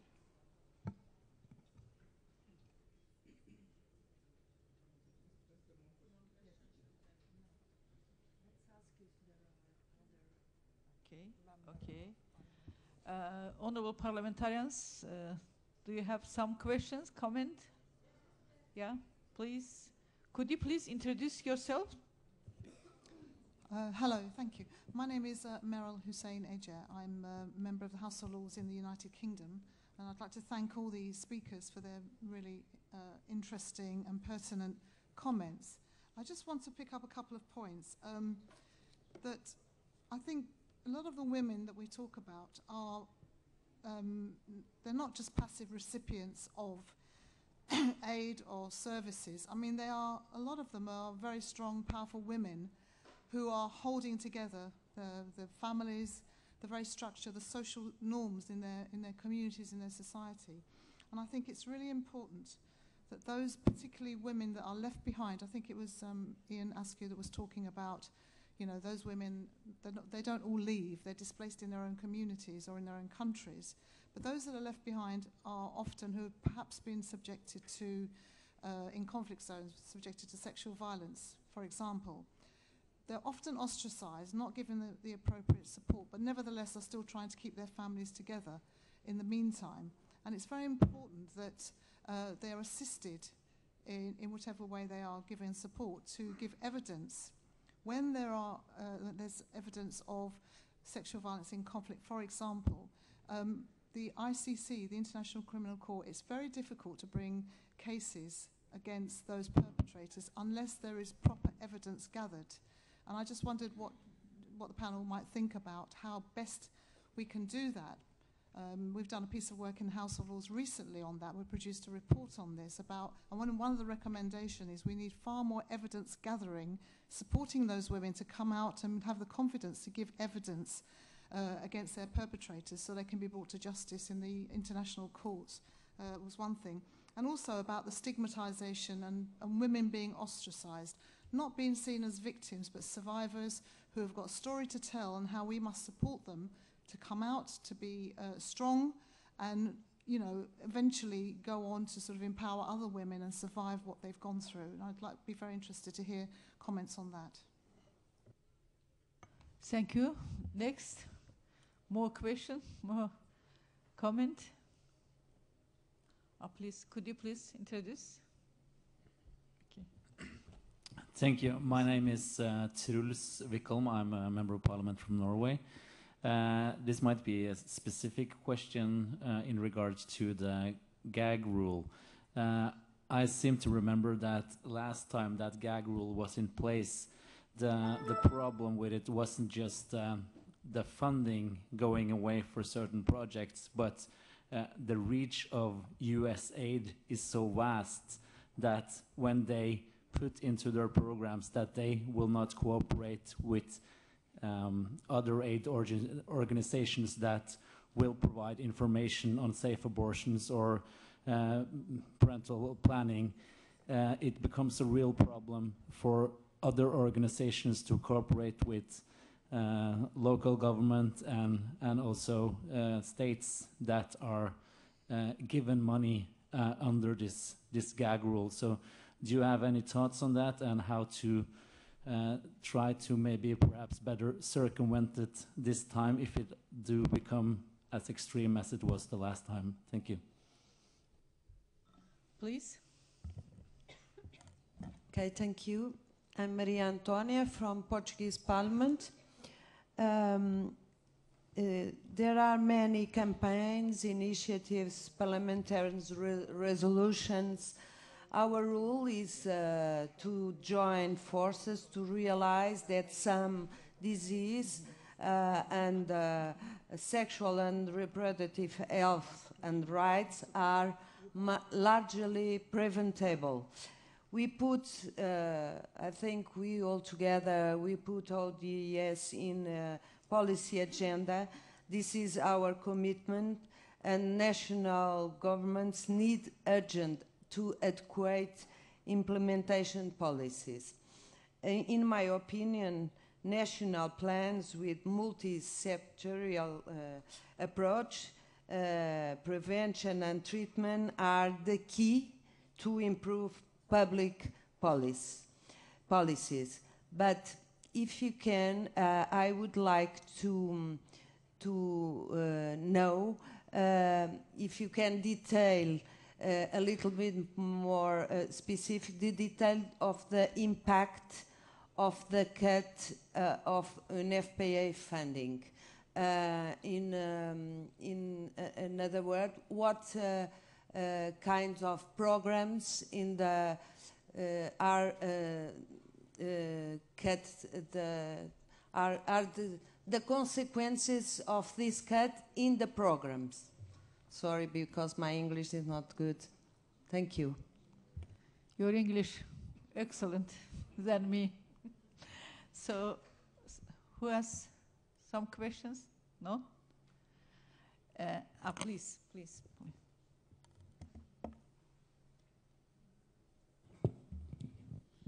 Thank you. Can you hear me? I am Goodluck Waramba MP from Zimbabwe. Now, I was listening very carefully on sexual and reproductive health, but I am saying, can we talk about these two things without the mentioning of sanitary pads? Because in my country, these are very expensive and some girls cannot afford. As a result, they tend to use old rags, they use leaves, sometimes they can use even cow dung. Now, this might even complicate them by giving them diseases. So, as Women Parliamentary Caucus, we are discussing with the government so that the cost of sanitary pads is reduced, or even when they are imported, we are saying there should be no duty on sanitary pads. Thank you. Next. No? Dear participant, if I am allowed, I have also one question. It is possible. May I ask questions? Yes, honorable our speakers, recently I received information about United States bill funding on federal government through September 30. As a congressional Republican and the Senate, they reached agreement. And as you know, and we know that the bill includes cut of international aids, particularly United Nations aids, but unfortunately, till now, as I know, no comment by United Nations. How will be figured out, how will be managed these issues, because it is not a small amount. As I know, 640 million, yes. Thank you very much. Now the floor is yours. Each speaker, you can answer. Thank you. Let me start with the comment from the Honorable Co-Chair. You are right. The funding of the United Nations or reduction of the support to United Nations maybe development assistance of the US was announced in the tune of about 26 to 27%. And for the United Nations, we're talking about 600 million. But that has not been clearly indicated. The one that was indicated is the naming of UNFPA and some organizations working in the area of sexual and reproductive health and family planning. And the Secretary General of the UN has also responded in terms of a little bit of press release, and UNFPA did the same thing. But the real focus of the response from the two agencies is that definitely there will be impact and ripple effects of the reduction of funding. And this will have to do with the number of people that can access family planning, the number of people that we can train, the midwives that can be trained, and the people that can have access to skilled birth attendants, the number of young people that will be able to have information and services on how to protect themselves from HIV, from teenage pregnancy, unsafe abortion. So basically, those are the impact, and the response has been there. I also got the same in terms of the cut of funding from the Member of Parliament from Portugal too. And I think the same from the Member of Parliament from Norway. Basically, we will not be able to do what we would have loved to do. The number of healthcare providers who will be trained will be reduced. The number of women who can access contraception, who can receive contraception, will be affected. Under the FP 2020, we had agreed that we will reach 120 million new recipients or new users by 2020. When we reduce this one, the whole thing that when we're putting together the target and the goal is looking at the comprehensive funding from the domestic resources and all development assistance. So this will definitely affect the impact. Then on the aspect of the sanitary pad, on the aspect of sanitary pad, whatever any development assistance or anybody is going to be doing at that stage will be a kind of a stopgap means. Because as soon as young people and the family members, if we are able to promote for people to have the number of children they could look after and the one they can care for, I'm a bit concerned that the issue of sanitary pad, it should be something that we do in the temporary. We should not be, it should be a national effort to see how we reduce the cost for people to be able to access it.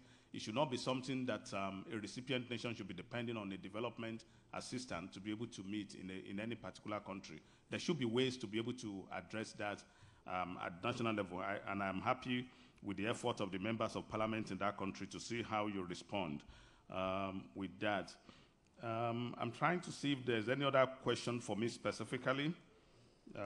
The ones that I have that are related to Ross. Maybe Ian will talk about the unregistered. Yeah.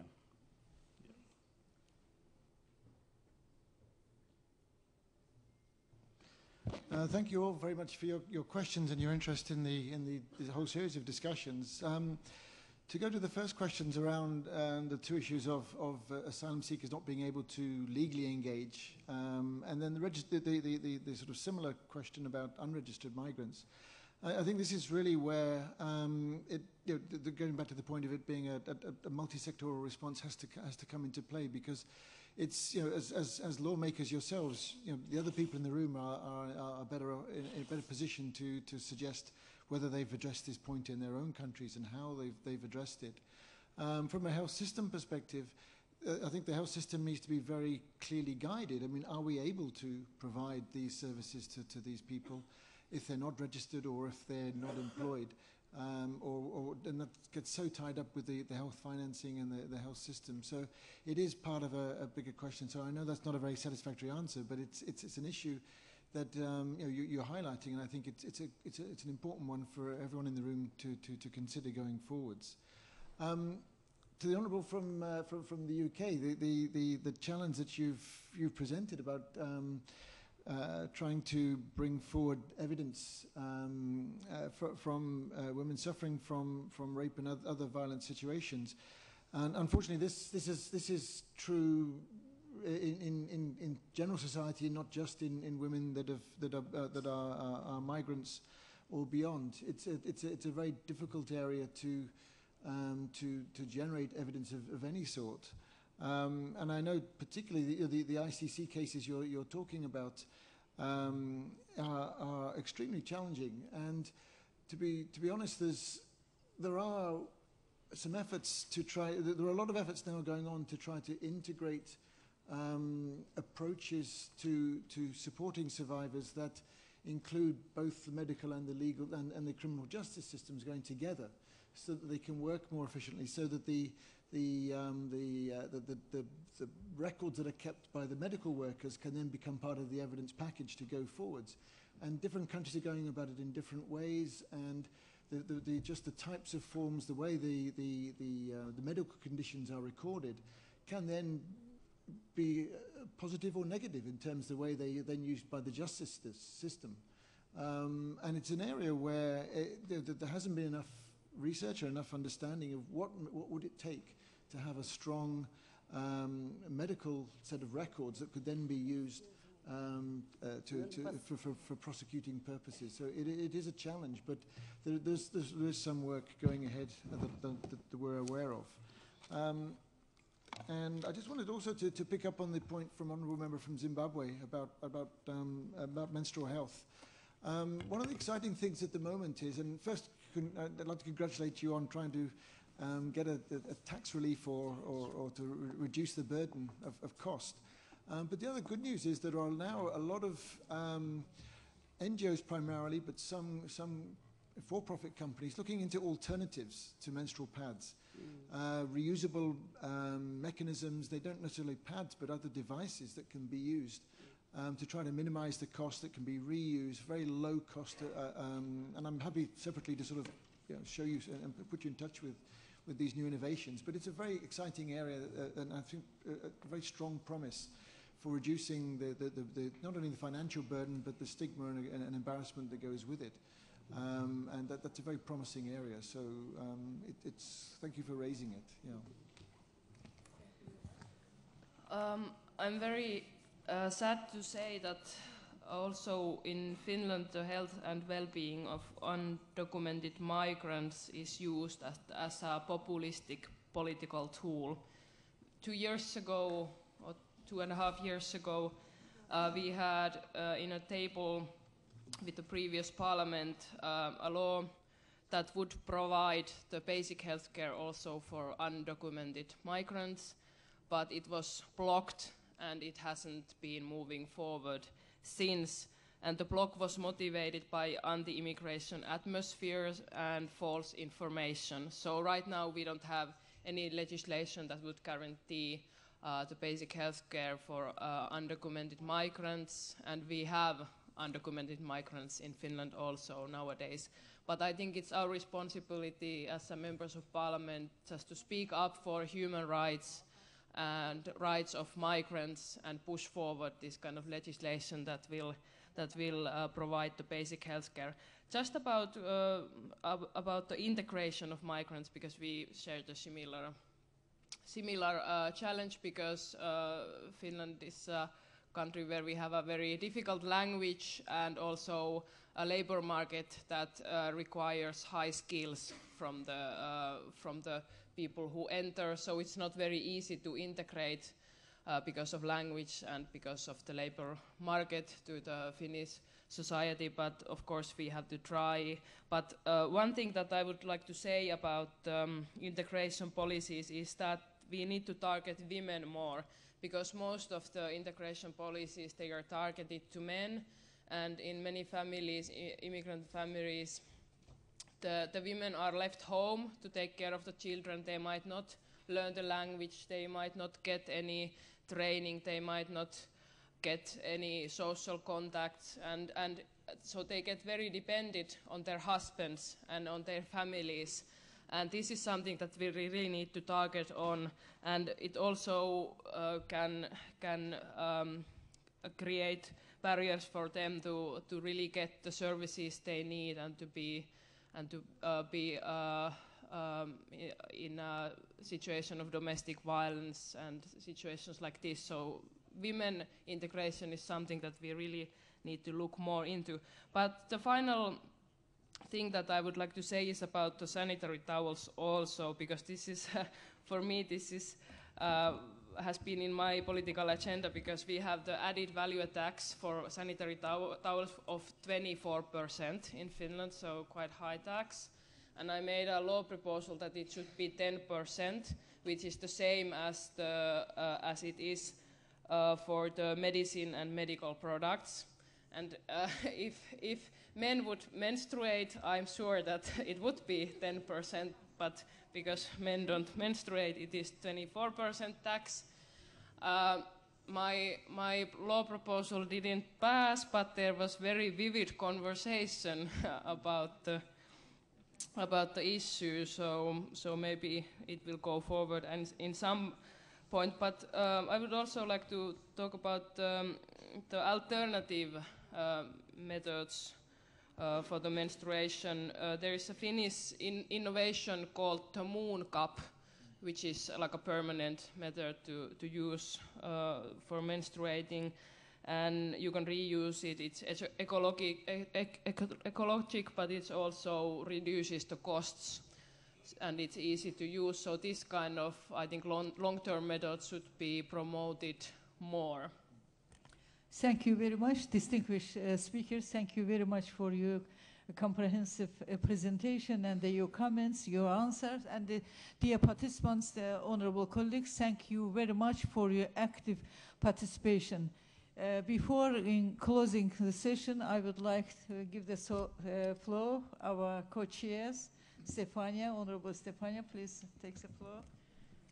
Grazie Malahat, grazie a tutti voi intervenuti. Il dibattito è stato molto interessante, ciascuno di voi ha portato un'esperienza relativa al proprio ruolo, al proprio impegno, abbiamo imparato tanto e credo che tutte noi donne parlamentari, indipendentemente dalle appartenenze politiche e soprattutto noi che veniamo da quei paesi che stanno vivendo oggi questo imponente fenomeno di migrazione che, come dicevano tutte le colleghe, è certamente oggetto di confronto e di scontro politico. Tuttavia, quando parliamo della salute sessuale e riproduttiva delle donne, siamo tutte molto attente e sappiamo come indirizzare il nostro impegno. Credo però che questo tema debba richiamare l'attenzione e l'impegno soprattutto verso quei paesi, quelle realtà del mondo dove, riprendendo le parole che ho utilizzato nell'apertura di questa bellissima conferenza, ancora attraverso la violenza, attraverso la coercizione, attraverso discriminazioni, diritti basici delle donne sono negati, delle bambine. Credo che l'impegno di tutti noi debba essere innanzitutto rivolto verso queste realtà. In conclusione voglio salutare Valeria Fedeli che ci ha raggiunto. Valeria Fedeli è stata vicepresidente del Senato e da qualche mese ministro della pubblica istruzione dell'università qui nel nostro paese e credo parteciperà alle sessioni successive. Grazie a tutti e buon lavoro.